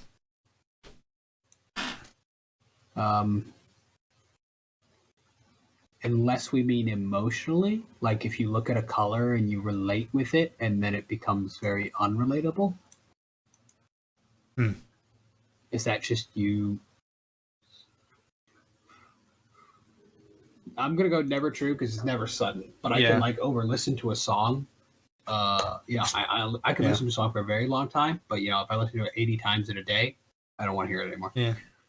There are songs in I my don't like Let It Go. Spotify playlist that when they come on, I just skip them because I don't want to throw them away, but I don't want to listen to them. Get rid of them anymore. Yeah. There's some old music, it's the same feeling. You know the song Let It Go, right? It was overplayed. But yeah, I got introduced to the song through an orchestral variant, and I didn't really notice it was the same fucking song. I see. And I loved it. And then when I realized that it was the original, because I never listened to the original all the way through, I just got bombarded with it via memes and the internet and everyone else on their speakers. Yeah. I hated listening to it, and now I can't go back and listen to the orchestral version either. I see. It ruins it. It's just overplayed because I had to listen to it all the way through once because I ended up having to watch the movie once. Oh, I've never watched the movie. Not a bad song. It's a decent, if not good, song. It's just over the fuck played. Right. It's not very topical anymore, but like All I Want for Christmas Is You. Oh yes, like that one. It hurts. I cause him pain. It makes me laugh. Or All I Want for Christmas Is My Two Front Teeth. I don't know. I don't hear that Kiss song made me kind of just want to be very angry. Yeah. I hated going to all of the concerts. I think I've said this before, but throughout the year when you were getting ready for that, and they had all the singing, whatever, practice, I just mouthed along. I never sang along because I don't know why.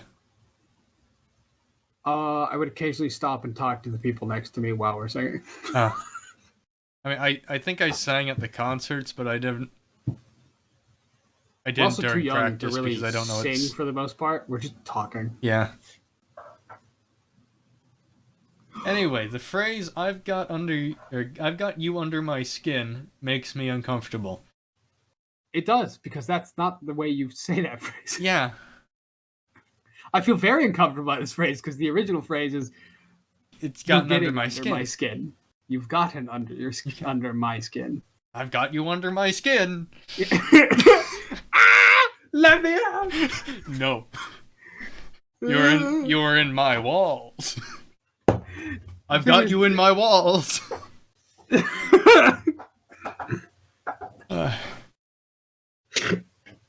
Very much turns the table here. You've turned my table. I've tabled your turn. Oh. Your table turns me. On. Oh. What? Unshucked? Hello? Hello? Is it you? Thank you for your money. So what? Wow. That phrase does make me uncomfortable. The regular phrase doesn't really. Oh. Anyway, I'm gonna go with never true on the under. Yeah. I've got you under my skin. I've got you under my skin. Sometimes the sound. I know what they're trying to say. Yeah. Sometimes the sound of a word or a high-pitched noise can be painful to my ears. Sound of a word. Moist. It's not painful to my ears. It's painful to my psyche. I mean, I like how the word rutabaga is a nice word. maybe? Not, I mean, a high-pitched noise. A fire alarm is offensive to my ears, yes. I'm going to go with never true, just because this is probably how sensitive are you to simple things. I am an understanding type of person. I don't know, maybe? Only true now? Sure, not good at it, but I guess I'd be the type of person to be understanding. I do it a lot. Like, someone in my job has been fired. I get why the company fires them. I get the mentality the company has for it. I get the problem that person has. And in the end, it's just the company won't allow it. And the person can't keep up with us or keep up with the company or help the department. And it's not really all their fault. But in the end, they're causing more damage by being hired. So, Right. I get it and I sympathize. I wish them the best. But it's affecting my day. It's affecting my coworkers' day. It's affecting the company's day. Right. It can't happen. I don't know. I always wanted to be like, yeah, no, this person's going through terrible anxiety problems, this, that, and the other thing. You give them a lot of chances. And we gave them a lot of chances. So, a shit ton of chances, in fact. Once we had gone through enough to exhaust, I was good. But I didn't want to. They talked about firing him a lot earlier, and I didn't want him to do that. So I don't know if that's understanding. Yeah. But I feel like I like to take that fight for people perspective first.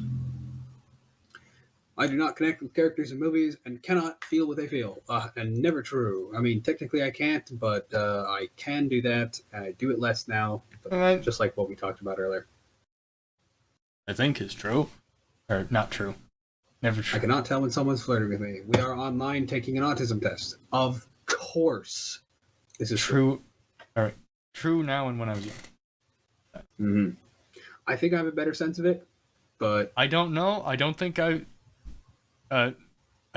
anybody has ever flirted with me. Haven't been flirting with and back. That's to another thing. I don't. Somebody I enough can't to really tell. say. Yeah. And I mean, you flirt with the homies, right? And then, oh yeah, that's my practice. Yeah, you go up and say, "Hey yo, and, what's rockin' Thundercock?" And yeah, you say, "Hey, nice balls. You can I have need them? help carrying those?" They'd look better on my wall.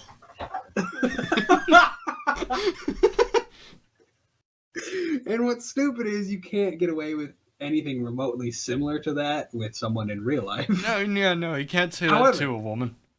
It would be funny, at minimum. I suppose maybe it's more like you're flirting in a crass way to be facetious, and perhaps it's not really a real flirt. Right. But it would be really funny to see it well received. Not necessarily like, oh yeah, now they're turned on after I said that I'll hang this girl's balls on my wall. Like that's not gonna. I'd be concerned if they're actually turned on after that. But if they reciprocate it and we're now having a fun time, I don't think that's flirting. I suppose that's just joking. Anyway, I haven't really stopped to think about where the lines of flirting are. Yeah, I don't know. This whole thing might be in the shot version. Yeah, it probably is because we are talking about nailing balls to a wall. We are. Well, nailing. No. You mount them nicely on the plaque.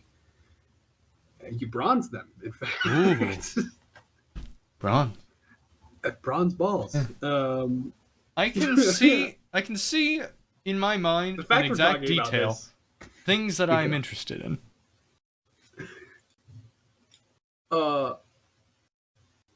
Sure. Yeah, why not? Think so. Maybe it was harder when I was 10 or younger. I don't know. Yeah. I keep lists of things that interest me, even when they have no practical use. For example, sports statistics, train schedules, calendar dates, historical facts. I totally didn't collect just this morning, a diagram of how many milligrams of an object can you consume orally before it is considered a lethal dose. Mm. So I don't have any. It had things like water and milk, but it also had things like cannabis, cocaine, and snake venom. It's weird, but I don't have a physical list. I do accrue a lot of useless knowledge. How many graphs of the country tell you that you have? How many graphs of the country do you have that tell you about things? My dad likes his almanacs. Yeah. And I'm like, okay, I'm sorry, but the almanac doesn't tell me exactly where I am. So is it, why you say true or fake? Oh, okay, well, back. False. Hey, everybody, welcome back. Hey, everybody, welcome back from that excursion. Here, I'll clap. And you don't need to clap. Joke isn't funny yet. I restarted the recording because it gets a bit funky. Yes. When I feel... Oh, wait, with the other one? Lists? I don't know. Do you keep weird, kooky lists and as graphs and maps and stuff with statistics? No. I do. And I always have. It's not necessarily useful. I have facts in my brain that I remember. Okay, but you don't keep digital or physical lists or anything, or write anything down. Okay, we'll just ignore it. When I'm overwhelmed by my senses, I had to isolate myself and shut them down. When I was younger, and it's not younger than 16, it was when I was younger than like 23, 22. Probably 22. I don't know. I like to be alone. That might be more of a introverted kind of thing. Social battery, if you will. I had issues where I would be in a room and I can't not listen to everything in the room at once. So if I'm somewhere active, like a clerk store, if I'm performing as a clerk somewhere in a store and there's like 12 people in there and I'm listening to 3 conversations while my coworker's telling me something, I'm listening to all of it at once and I'm overwhelming myself. I can't help but listen to, the fryer has now been activated in the kitchen. Someone's using the dough roller. Someone is currently docking a pizza. Somebody is they're doing what with the pizza? Boxes. Huh? So I'm like, someone's turned on the sink, or why are they making dough at this hour? Have they not finished prepping that? And I'm listening to everything, but I'm also looking at everything, and I'm just overthinking. It was impossible to shut off. Right. I don't think I've had that, but I know there was one time where there was in Discord, and it's like 8 people showed up.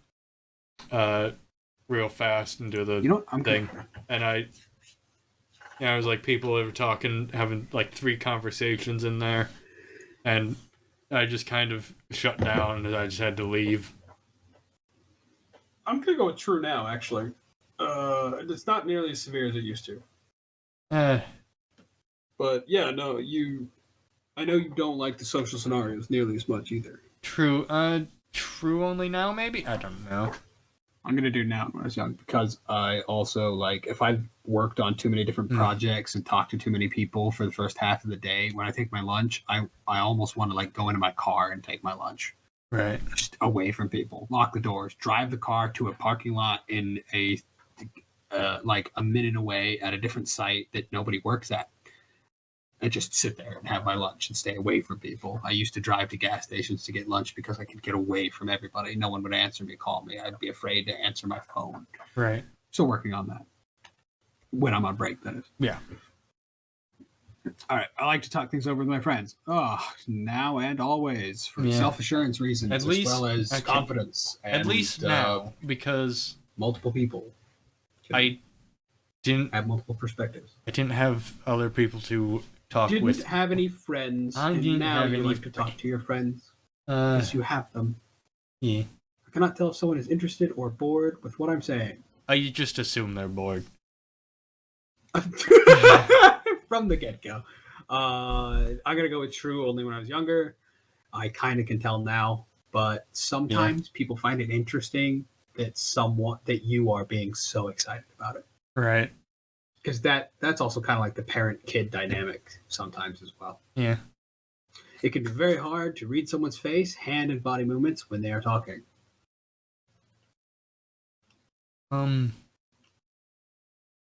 If this was an out of 10, I'd give it a 7. 10 being severely yes. Maybe a 6. Definitely when I was younger. We'll go with that. Because I've just learned from like movies and stuff. Yeah.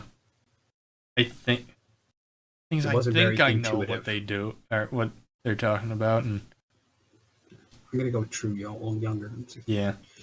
The same thing, like clothing or like clothes or temperatures, can feel very different to me at different times. Yes. Yeah. That's kind of what I was talking about. I thought that was just sleeves. Yeah. Human. I see it as like it's a mood you're in, but I understand it's more of an annoying tick that I don't have a lot of control over. Yeah. So, I mean, could be normal. I feel very comfortable with dating or being in social situations with others. I know your answer. Comfortable with dating? No. I don't know. I'm gonna go with social situation. It's very weird. It's very different than dating. It depends on what social situation. If it's it's like a few people I know and like being around, then yes, I'm comfortable. Otherwise, not really. Just because of that, I would answer never true for you, because it's just you're not very good at most social situations. Yeah. Which is meeting people randomly, meeting someone on the street, meeting someone in a public place, meeting someone at a restaurant, seeing someone here, talking to someone about this, having to explain something that people were confused about, whether you know them or not. How many different situations? We're gonna have troubles if we ever get a. I'm gonna go with never true because it also includes dating, which I'm currently not comfortable with. Right. If we ever get someone on the Stalk, I don't think I'm gonna have a good time talking with them. Like someone who is not one of our friends. I do well, suck it up. We're just gonna muzzle through this and do it. That's what I do out in the real world for social scenarios. If my brain's been active today. Right. I try to be as helpful as I can when other people tell me their personal problems. Yes. Yeah. Now and when I was young. My solutions might have been shit when I was young, but they're better now. I have been told that I have an unusual voice, for example, flat, monotone, childish, or high-pitched. I've been told I'm tone deaf. Yep. True now when I was young. That's not necessarily monotone, it's about your voice. Yeah. I've been to speech therapy. Speech therapy and shit, doesn't it? I speech therapied myself. I see. You therapied yourself? Not really, because I therapied my pants. I speech therapied my pants. No, see, my speech therapy would have me talking like this. This is the way I speak when I want to over-enunciate and make sure all the words come across correctly and are pronounced correctly. My problem is I'm not good at the CHs and the J's. The J is done with your nose and the back of your throat. The Ch is done with your teeth and the tip of your tongue. Tip of my tongue? Kind of. Actually, maybe not even your tongue at all, but your tongue kind of rolls back a little. Anyway. With your lips. J. J has no real lip movement, just your jaw. J. J. J. J. J. But I can see where the confusion would come in, because it depends on the accent. People learn it differently. And if they have hearing problems. Because I knew a guy in my grade, he had severe hearing issues. He got that fixed, and within that year, he was already speaking twice as good as he used to. Sometimes a thought or a subject gets stuck in my mind, and I have to talk about it, even if no one is interested. Yeah. Yeah. I've got brain vomit.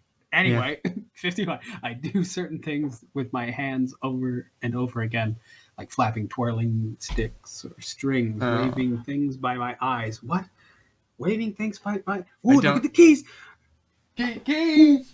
I don't have them. Oh, he doesn't have the keys. I don't have anything in here either. I hate to say it, but I think the... Yep, you definitely do. Yeah. That's the excited noise. I don't do it like that, I guess. I might I kind of like rub my fingers together and stuff sometimes, or pick at dry skin or whatever while I'm absent-mindedly thinking. I'm also used to talking with my hands, and if I talk with my hands, I don't need to do anything. So I'm going to go with true. I'm told it's a German thing, talking with your hands. I don't know. Yeah. Like my father says, and I agree with, never know what to do with my hands when I'm talking. Or just in general. Put them in your shirt. Like down the front? Just back through the sleeves. Ah, I see. Like a Minecraft villager. Yes. Or like an amputee.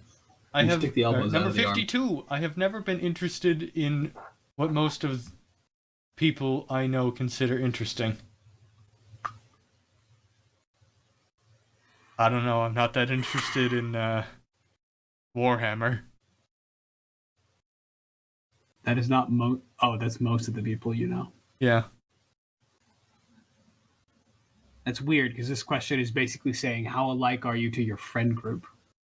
Or no, it's not your friend group. It's other people you know too, like your family and stuff. Let's go with true. Now and young. I am considered a compassionate type of person. I'm gonna say only true when I was young. I can get into other things, I suppose. I'm a compassionate type of person. Are you? Am I? I feel like I am, but I don't act on it a lot. Define compassionate. Sympathetic pity and concern for the suffering or misfortune of others. I suppose. Well, by definition. Give it an by definition. I don't act on it very well. Sometimes I just don't know where to act on it. I get along with other people by following a set of specific rules that help me look normal. I don't know if it's specific rules. No. It's just, hey, don't do anything. I just go sometimes like, what kind of person is this? All right, let's avoid thinking about these things, or not thinking about these things, but bringing those things up, or wait to figure out what kind of person they are, and then slowly check off the box which things are okay to talk about. It's more of a method, less of a set of rules, but it's also not really down to a particular set of anything. I'm very happy to be. I'm going to be me, and if you don't like it, you don't have to like it. I'm just another person. Yeah, but I'm not going to be someone else because you don't like it. I think I just act different ways depending on who I am with. Mm-hmm. Like, there's family, people who I don't know, like just like the general public. Yeah, we don't bring up the friend group, various things, and then when I'm by myself. Yeah, I guess it just depends on severity. Yeah. Avoid swearing in front of your mother. Yeah. Swear whenever possible next to your friends. Right. Well, Wiener. I'm gonna go never true. I'm not very autistic about it. I'm not very OCD about it. It's very difficult for me to work and function in groups. Definitely used to be. But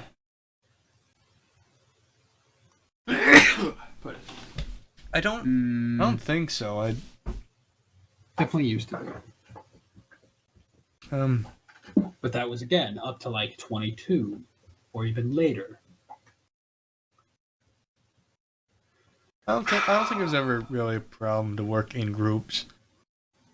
I sucked at it. I sucked at doing my work in general. Right. But I also sucked at bargaining what parts that I needed to do correctly. Or communicating. I'm way, way better at it now. Right.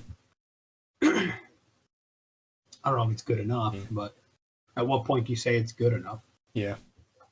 Once you're a manager? I don't know. So I'm going to go true and younger. Yeah.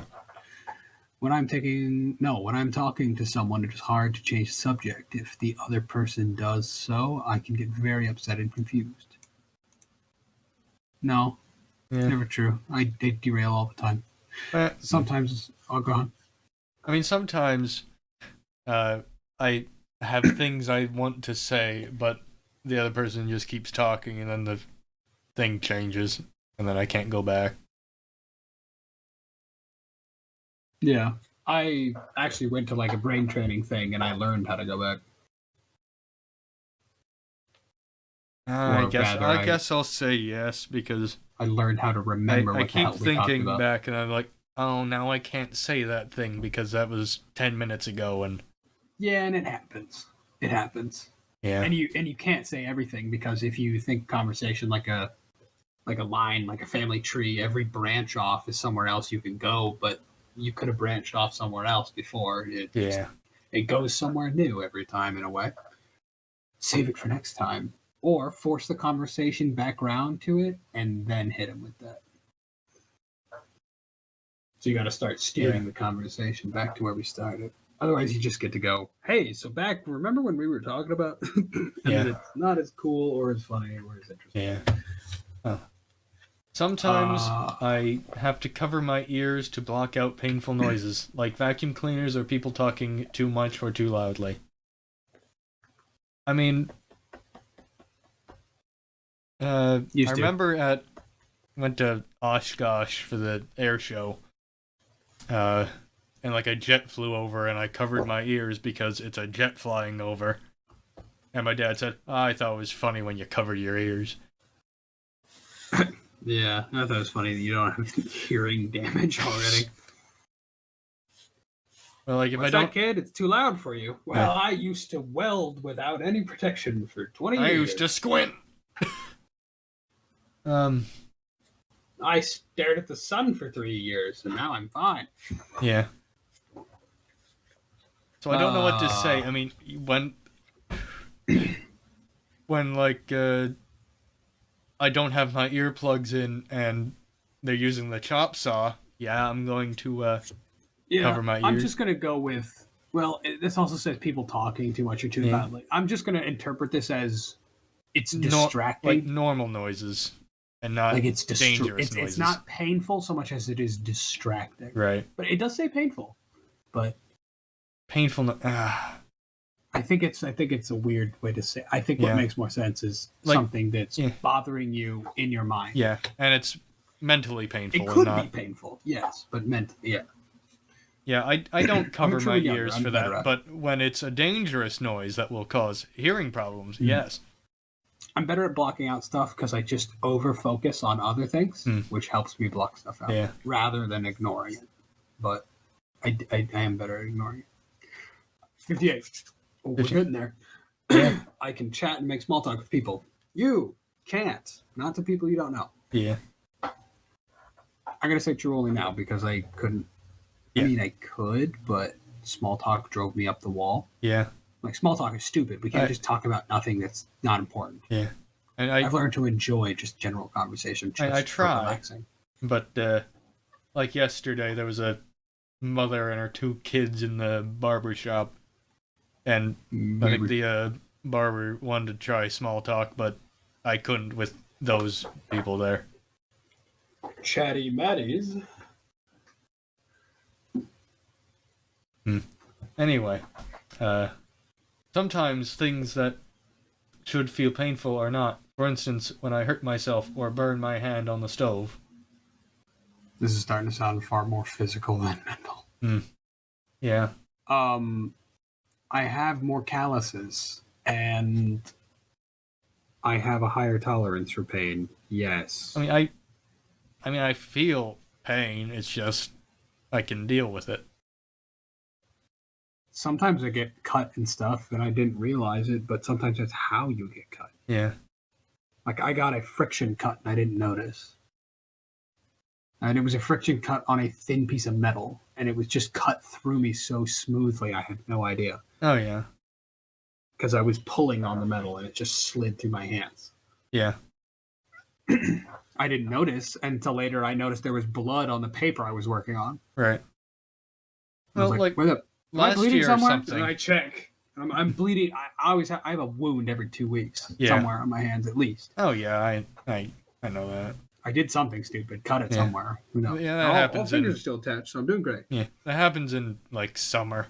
Like I always have a bandage on my hands because I've like throwing around or picking up sticks, just scrape or whatever. So if we're talking like no pain at all, I'm gonna go with never true because it's only very rarely. I don't think it, and it's not necessarily no pain. It's just well, some. I did last year when I was shoveling snow out of the basement stairway. I whacked my hand on the railing. I was like, oh, I should probably. Oh, that kind of hurt. But I guess I'll put my glove on so it doesn't happen again. And when I took my glove off, the inside had a bunch of blood in it. I was like, what? And I look at my thumb and, oh, I took the skin off the knuckle on my thumb. Interesting. Yeah, I got my hand caught and cut a chunk of skin off somewhere, and I was like, ah, that hurt. Ah, and it felt like a rope burn. Right. I close the door, I leave. I've removed like 1/8 of an inch of skin off of a dime-sized patch on my hand, on my palm, and I'm like, ay, yikes! It's gone. Or it was like it's just a little flap. Yeah. And I'm like, okay, good. It's often looks worse than it feels, but it's not always not.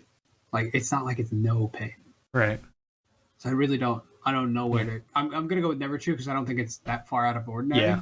So it's really weird. It's hard to answer these questions without knowing what ordinary is. Yeah. Also, men are known to do that quite a lot. Yeah. At least I've heard a ton of stories where people they come home and they don't realize that, oh, your leg's been broken. Oh, apparently my finger's been broken, or my finger's jammed. I couldn't really tell. It just felt a little sore. Or, oh, I'm actually bleeding. Would you look at that? Yeah.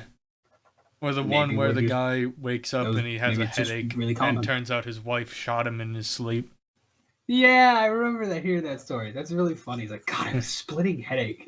He's got a fucking bullet in his head. Yeah. Through his mouth. I don't know how he didn't feel that. Hey, look, man, I'm jealous of the man and how well he sleeps. Yeah. Yeah. When talking to someone, I have a hard time telling when it's my turn to talk or listen. Yes. I'm saying yes all the time because I'm sure some of the listeners have noticed that I start saying something, but then you're talking. I'm like, oh, okay, I'll stop. Yeah, you do. You shut down, and I talk over you to finish my thought.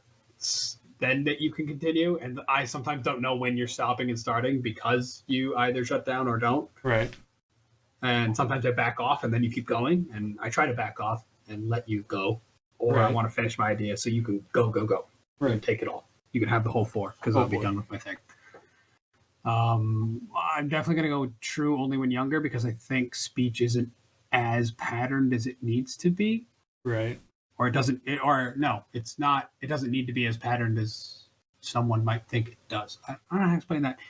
It can be pretty free form. Obviously, you can't talk over each other, but I don't know.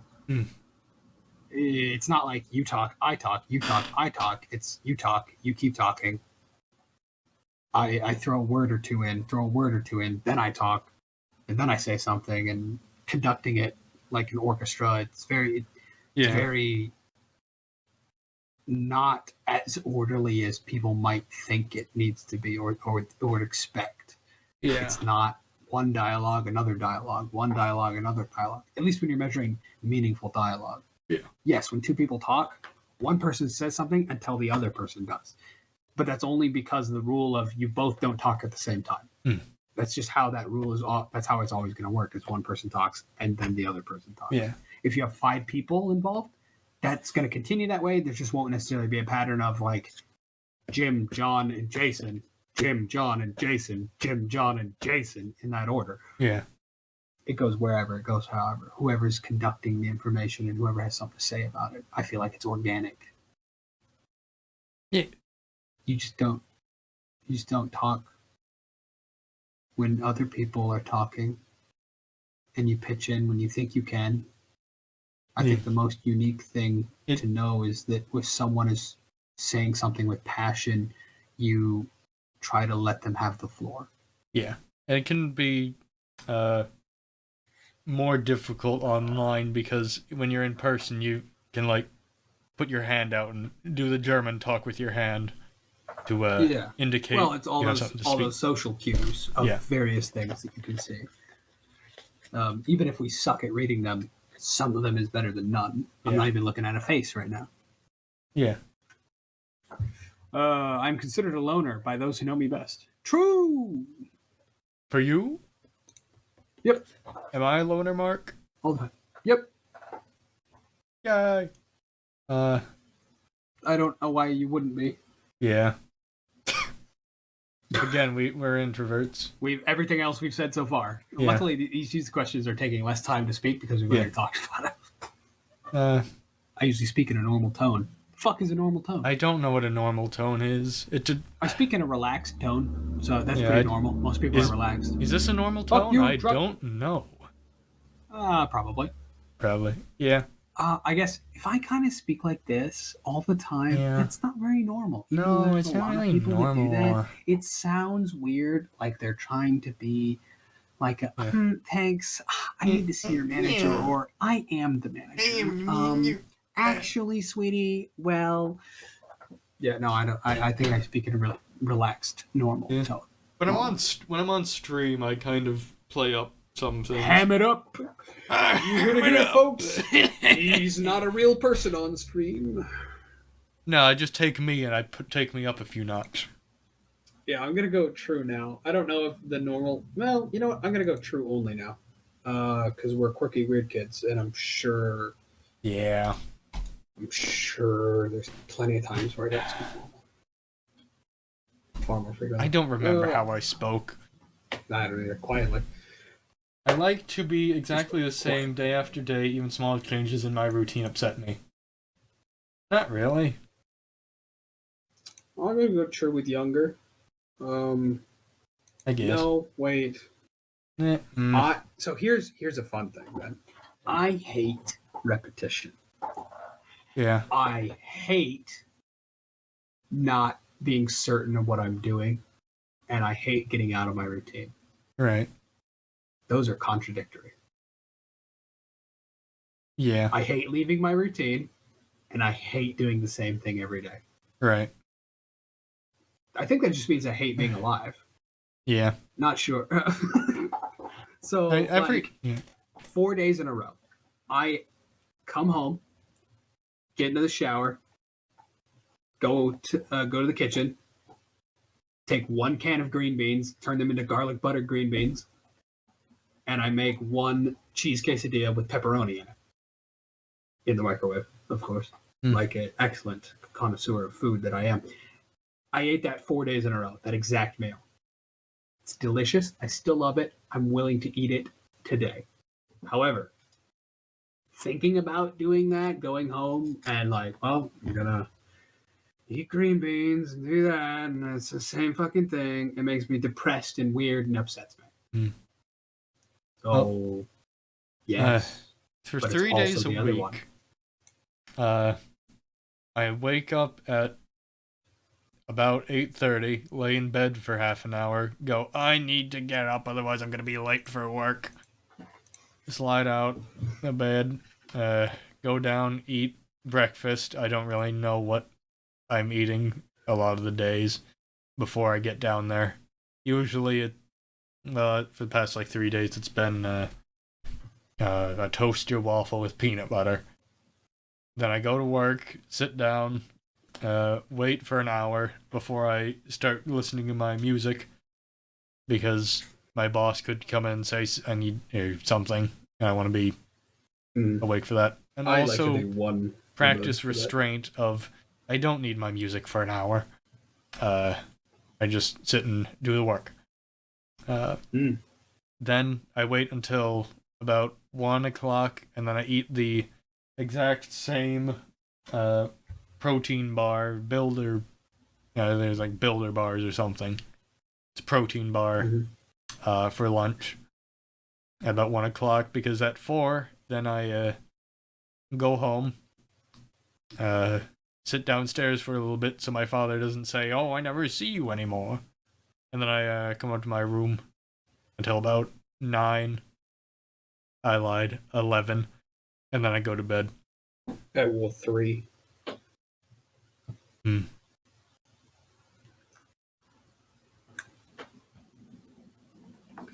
Anyway. I think my routine thing...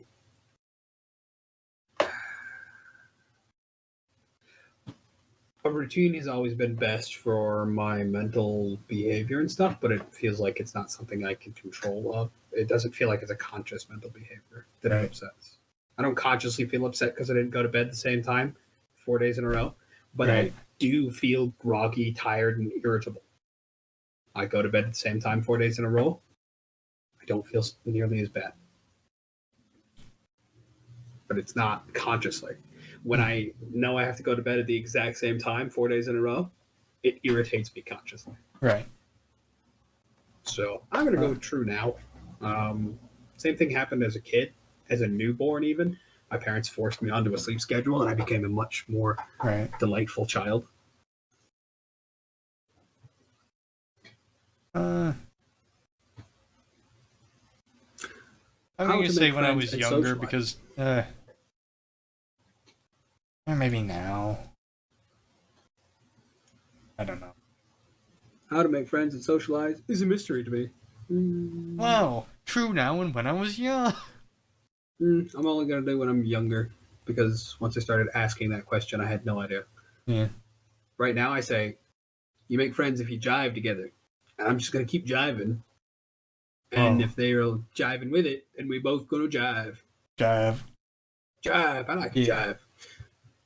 It calms me to spin around to rock my chair when I'm feeling stressed. Oh, fuck. Yeah?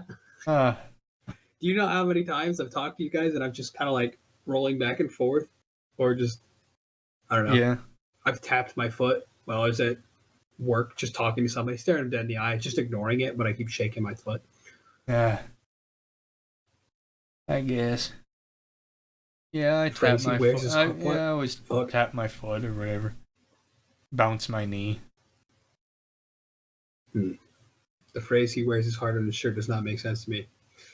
Never true, because I mentioned that. I understand it. If I'm in a place where there are many smells, textures... The phrase "his heart is underneath my shirt." His heart's under my skin. His heart is under my skin. No, that doesn't make any sense. His heart's in my sleeve. His heart is in my sleeve. If I'm in a place where there are many smells, textures, feel, noises, or bright lights, I feel anxious, frightened.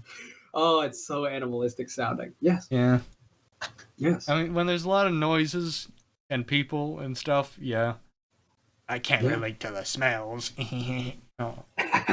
Makes life easier, doesn't it? Yeah. I actually try not to focus on smelling things unless I'm being asked to, because it's an extra sense I don't need to deal with right now because my work doesn't require me to smell. Right. So I don't even... Especially a long time ago, I used to I cut out smelling if I could, just try not to focus on it. I see. And it was weird because I'd get more stressed during the day, or I'd have more occasions where I stress myself out when I start smelling earlier in the day, because once I start smelling, I couldn't shut it off. What do you mean not to smell? What? This doesn't make sense. Ignore it. Like, I try to ignore smelling entirely.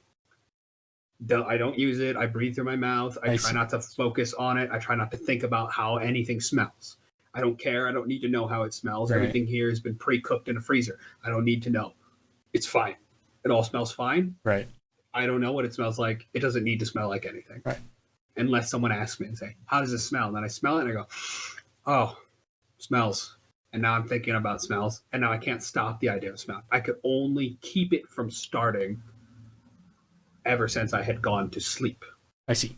I couldn't shut it off afterwards, or it was very, very hard to do. Yeah, I found that I was far more stable when Yeah, I didn't use it.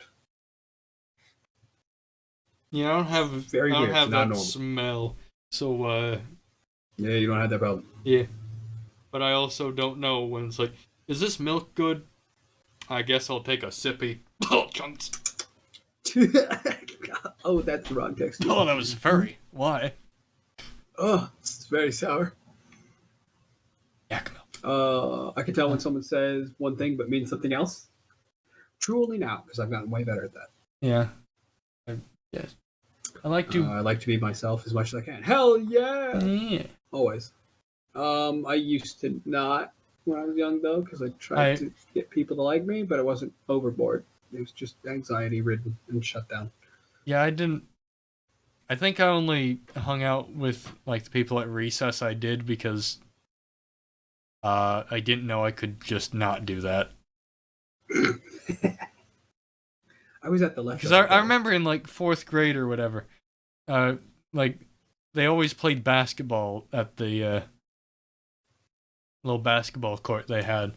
And I didn't really like basketball. And then one day I realized, wait, I don't have to play basketball. I can go do something else. When I was a kid, I don't know. I just wandered because I thought that place looked fun. And I'd go like pick up walnuts and fill my jean jacket with walnuts, take them home and put them in jars. I see. Do whatever. Squirrel boy. I mean, kinda, and yeah, walnuts or like hazelnuts or whatever. Yeah. Or I'd shell the green ones with the green skin. Yeah. And I'd take the pits home with me for no reason. Yeah, my grandma used to collect day, and some days it's a monkey bars day. My grandma used to collect the walnuts we have growing on our walnut trees, and then use a little walnut cracker and put them in like peanut butter jars or something down in the freezer. And I think we threw those out a few years ago because never got used. Eat them or what? No. Oh. I think the idea was to, but I don't think they ever got eaten. Because there were like old Tupperware from like the 70s in there. I wouldn't at that point, no. No. I would recommend, you crack them all up. Once you have multiple jars full, go cook them. And then when they're cooked, put them in a jar on the counter so they last for a while. And you just eat them when you walk by. Yeah. But I don't think... or if you need to cook. Oh, yeah. I don't... a jar of walnuts. I never feel like I'm starting to relax for the day until I get into my room by myself. Oh. Like... Fuck. Yeah. Having to sit down, having to be downstairs with like my father, just sitting there, waiting for a while until until I slip upstairs. Seen you several times. Yeah, so he sees me. Yeah, I get the same way. If I absorb myself into like my phone or the internet, which is the chronically online issue I kind of have, that is where I dissociate from reality in a way, or I step away from stuff. It's how there's a better word for that. I forget what it's called. But yeah, that's how I calm down. Yeah. Although I've also had calming down when I step into the shower. So when I get home from work, I try to step in the shower right away because I shower faster the less tired I am. And if I'm ready and clean and dry, I don't have to worry about I just go, yep, we're done. I'm going to bed. And then I crawl into bed. Right. Okay. Keep my thoughts stacked away in my memory like they are on filing cards, and I pick out the ones I need to look by looking through the stack and finding the right one or another unique way. No, I don't really do that. I filter mine like a Google search, and I type the word orange, and then it attaches to everything that has the connotation orange. No, I don't have that. I just try and remember things, and then I usually don't because I don't have good memory. Mine's all related subjects. Is that different then? Is that weird to you? What? Like if I don't know, say something to me. Come up with a subject or start a conversation with something. Bees, am I right? Well, now okay. I got that bee mouse pad that I wanted to buy you. Oh. I've seen somebody's purse that had bees on it, and then she got it as a deal off, and she was excited. I think I've seen like a dress with bee print. It was a nice soft shade of yellow. You have bees, you have honey. Bugs that are white and black striped are kind of weird. I'm thinking of the fuzzy bumblebee that I ran over with a lawnmower, and I felt terrified that it was going to kill me in my sleep. Zombie if it bee. survived. Zombie! If it survived. Oh, write that down. Which now reminds me of this. I think there is a comic called Zombie, which is about a girl who is a zombie. I think it's just slice of life stuff. Yeah. Or it started like that at the one premise of anime dating. where the zombies are pop stars. Oh, I forgot that one. Yeah. And they're all brain dead, and then didn't they use marker and color on someone's face? Or was that makeup? I think they have probably both. I thought there was They did Sharpie makeup. involved. Whatever. Permanent Sharpie. Yeah. Save us time. I don't know. It's just all the things related to bees that I can think of comes up. Yeah, you say something to me and I'll tell you my thoughts. And then if you say bee, and then I'll say something like abdomen, because it's related, because we're talking about like parts of a bee, then that relates to a bunch of other things. Which it's kind of like, you played chicken feet with dominoes? No. Or turkey feet, is it? No. Well, you put down like you got a domino that has, you put it sideways, and it's like it's the 8-dot domino, and then you can only put 8-dot dominoes on it. So you can take one that has an 8 on one side and a 12 on the other, and you can put the 8 on that, but then you build off of the 12. Right. And the idea is for you to get rid of all your dominoes. So it's kind of like reverse mahjong with numbers. I see. And it spreads out like a neuropath, or not a neuropath, like a neuron thing, like a neuron path. So thoughts for you, neurons. Neurons, things in my head. Brain cheese.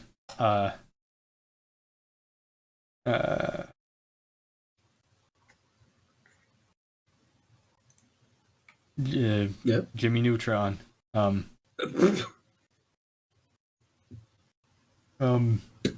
don't know, I think of neurons. Yep. So you don't slide to another topic. I didn't either when you asked me about bees, because we were talking about bees, so I didn't slide to another topic. My immediate thought is, like just a diagram of a neuron or a 3D model of one. That, I think, explains ADHD better. You said bees. I started thinking about all the things I said. Then I started thinking about black and yellow being the two colors, and how I don't like them, and how they're the colors of sports teams, or how they complement each other. I see, you're a Cyclone fan. Paint, and how that paint works. I am neither a fan of the Cyclone or the Hawkeye, but Cyclones are red and yellow. Yeah. You dumbass. I know. You said you didn't like black and yellow, which would be the Hawkeyes. Oh, cut that out. No. No! I'm stupid.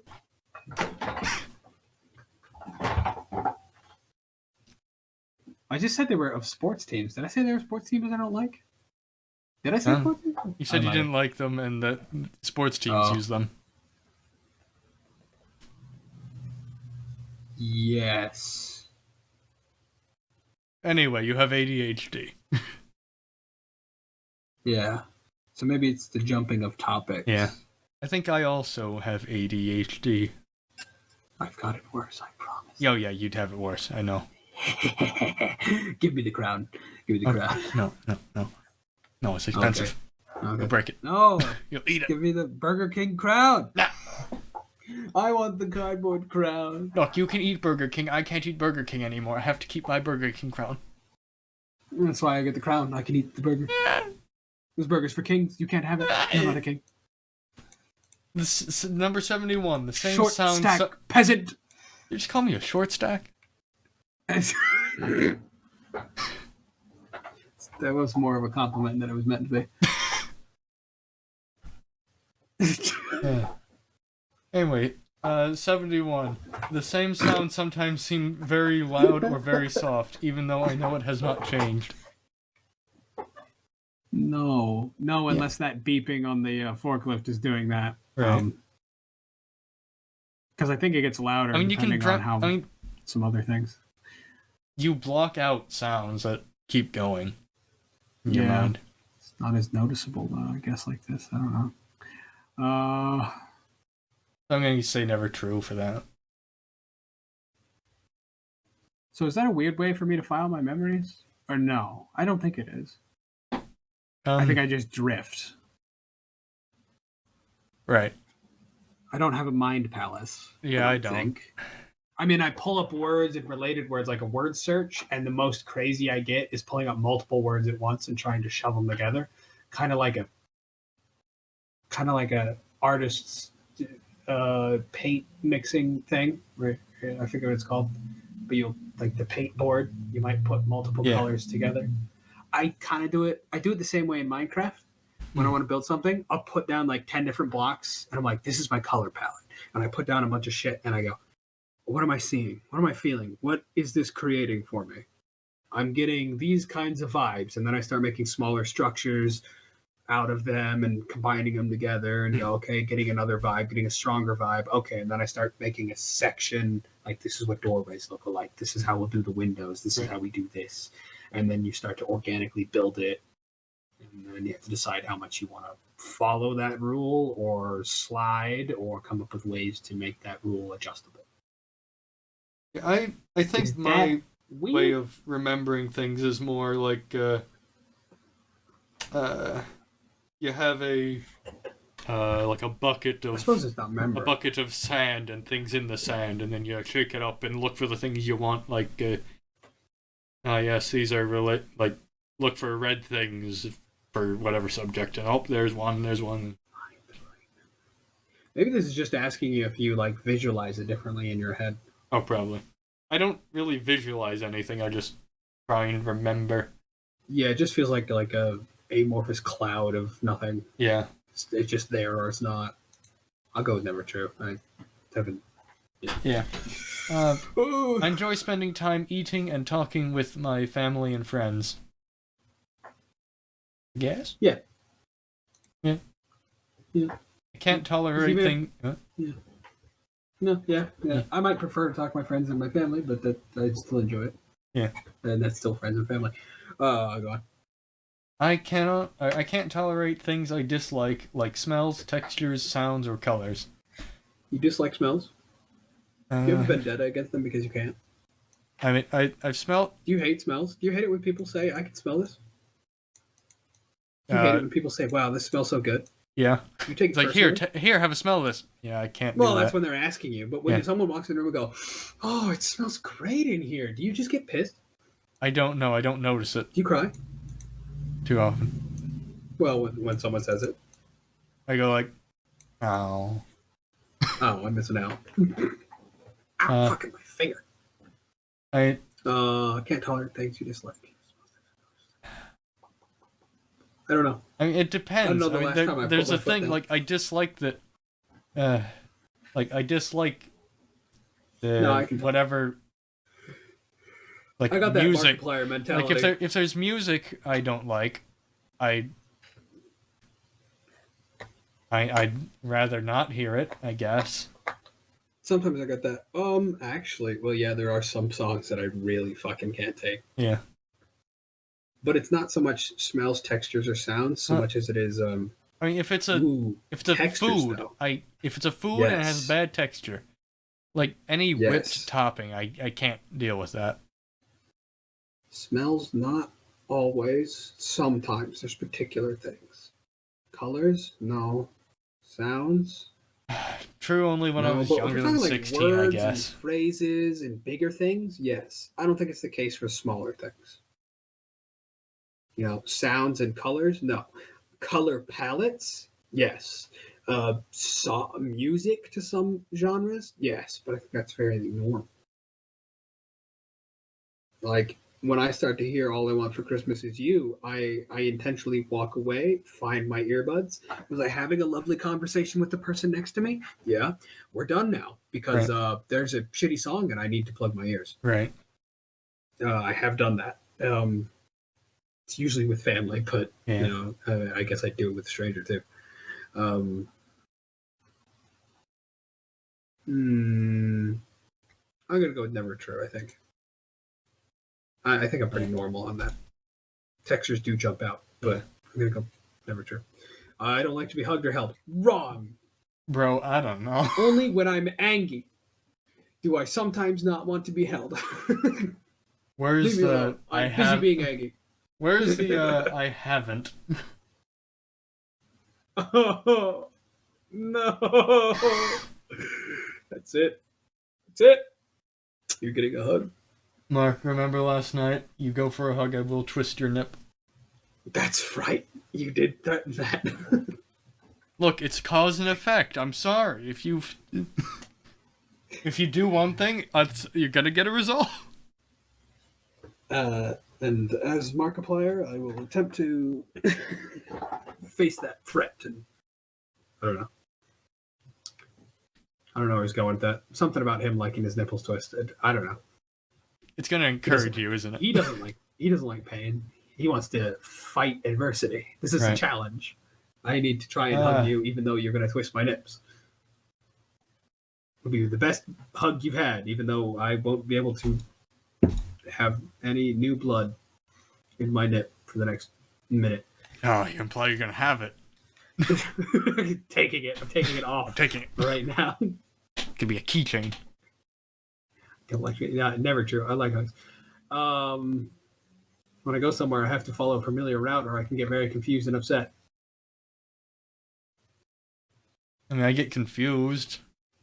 Yeah, I get confused. I don't get upset. Sometimes I like taking a new route. Yeah. I only get upset if I take a new route and I don't get where I need to be on time. So I've gotten annoyed because my father goes, "Oh, let's go down this way this turn." And I was like, "Why? Faster if we go this way." Or sounds like you do prefer your route. Yeah. Does it need to be faster? Are you waiting for something like I want to get home?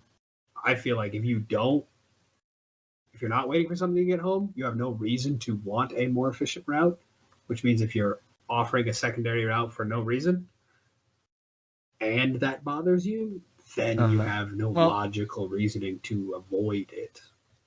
I suppose like my father has said, when we're going somewhere, I think he said, I just don't like going the same way we came, or coming back the same way we went somewhere. Like, it gets to feel old. He wants to go a different route and then go over to the big city that we were going to go to afterwards, instead of go up there, go over and back on the big highways. That's too big of a derail. I don't know if I like that. I sometimes decide I'll go. I mean, the worst it's going on the interstate compared to the county roads. Or county highway, whatever. I mean, I sometimes like to go away I haven't been, but I do get a little annoyed because I think I'm going to miss my turn. But if I get, Google Maps up, I'm not concerned. Right. But I'm more concerned about getting home. So I'm going to go ahead and go with true only when I was younger because I'd be concerned about being lost. Right. Now I don't really have that concern because I could throw Google Maps on. Right. But it's really just a concern of I've got stuff to do tonight. I can't be bothered to take an extra long route. Maybe one that's 5 minutes longer, but maybe 10. But that's at the most.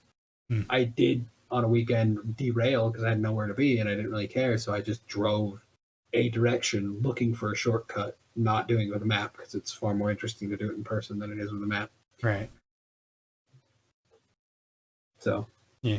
Just true when I was younger. It is difficult to figure out difficult to figure out what other people expect of me. Yeah, I'm going true because a lot of them think that it makes sense and it's normal, but they don't explain it. Yeah. And I'm like, that's not expected of me Yeah. last year. Why is it expected of me now? Yeah. You expect me to grow in some direction, and then you expect me to make my own list and know what you expect of me next year? Like, I don't know. I didn't know that I was expected to fill the squeeze bottle of honey from the jar that was on the counter. Dare you? I was like, oh, you need to... It's part of your job. Yeah, you need to... You've had bees once. Yeah. It's your job. I mean, you gotta be more observant. You never see things. You never look. Jesus. What the fuck? Sorry, I didn't know that... I didn't know it was empty. I haven't ate honey in months. How dare you? Yeah. This house needs fixing. You just do things when you see them. And you It didn't is- see them. And you're supposed to see them. I like to have close friends. Yeah. Yeah. What? Number It's a weird 77. one. Yeah, it's a weird one. Yeah. People tell me that I give too much detail. I guess. Yeah. I talk too much. I've gotten better at story, making it sound interesting, or telling it by a perspective that's more engaging. Something that's more interesting. I'm better at storytelling, basically.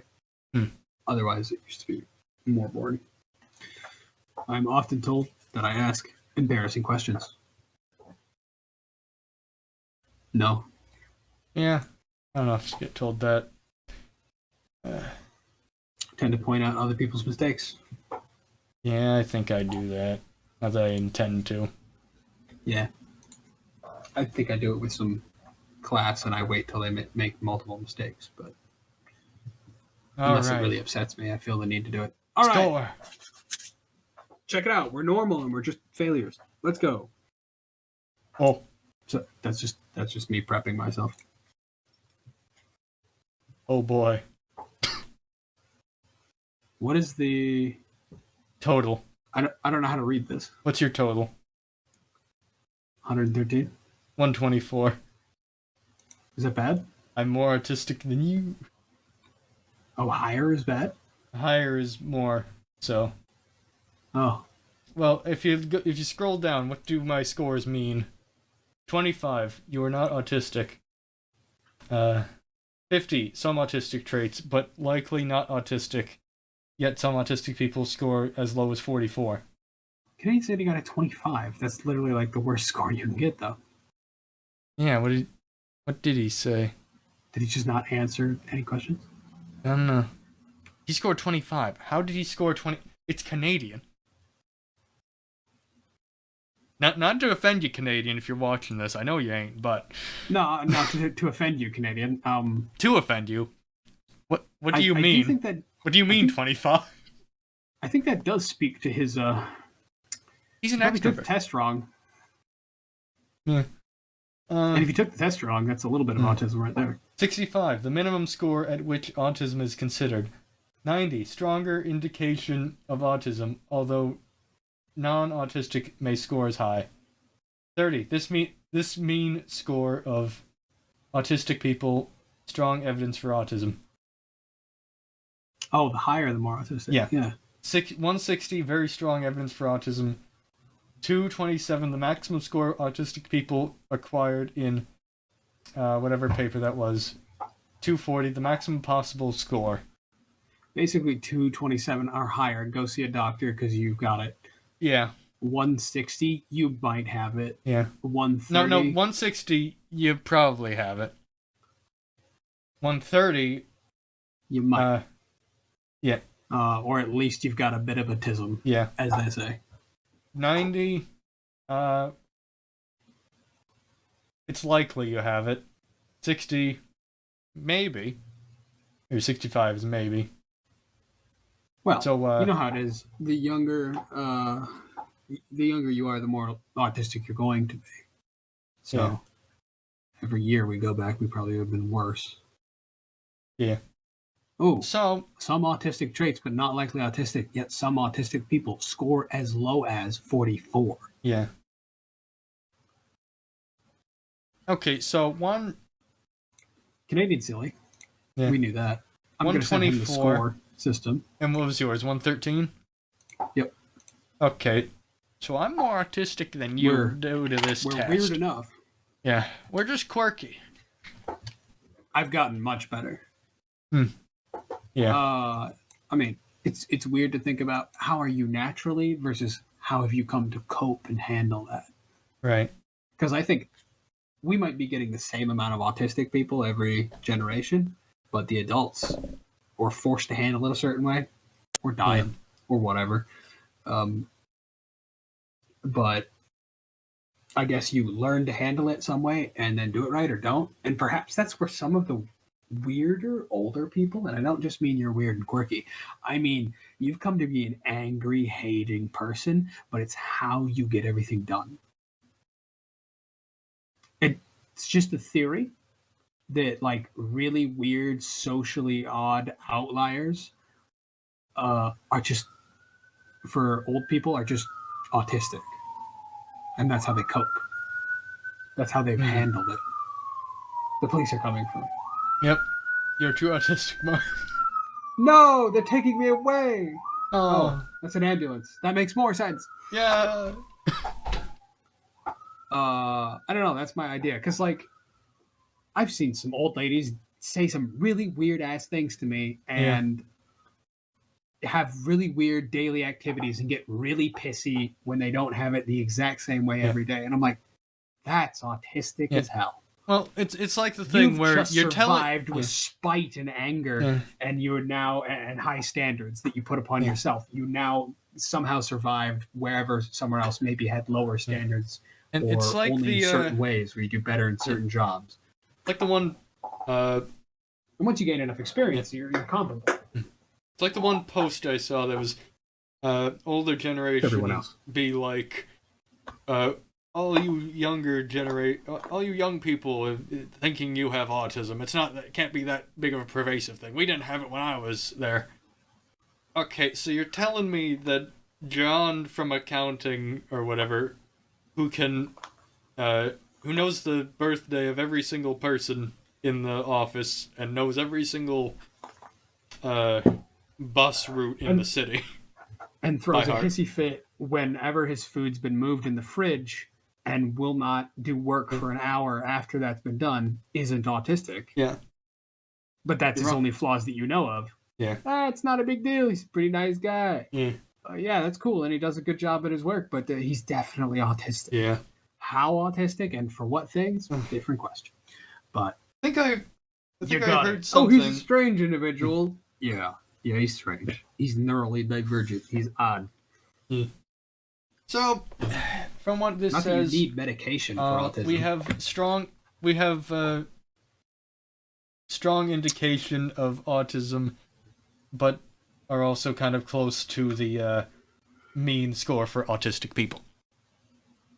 So take the test. Comment down below what you got. Let's see if similar minds gravitate to the same content. Come on.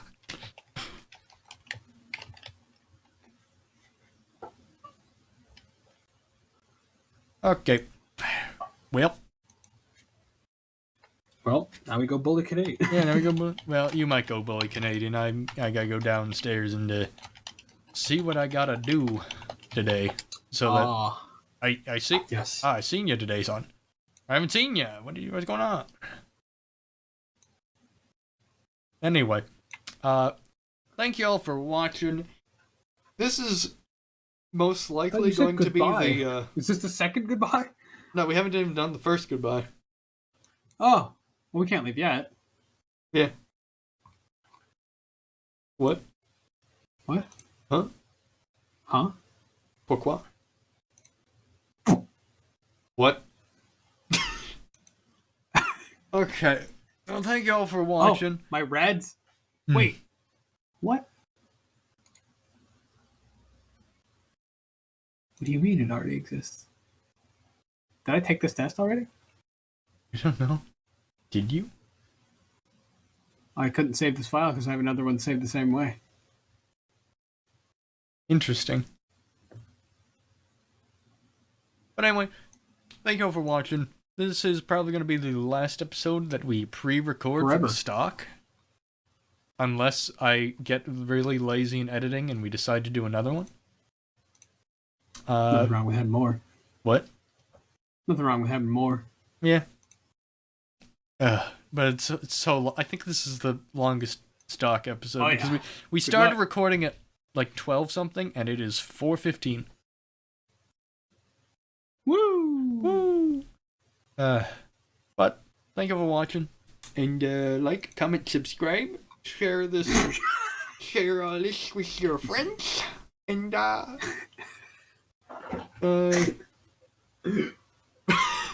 Big water, be safe. Bye. See you later, bud.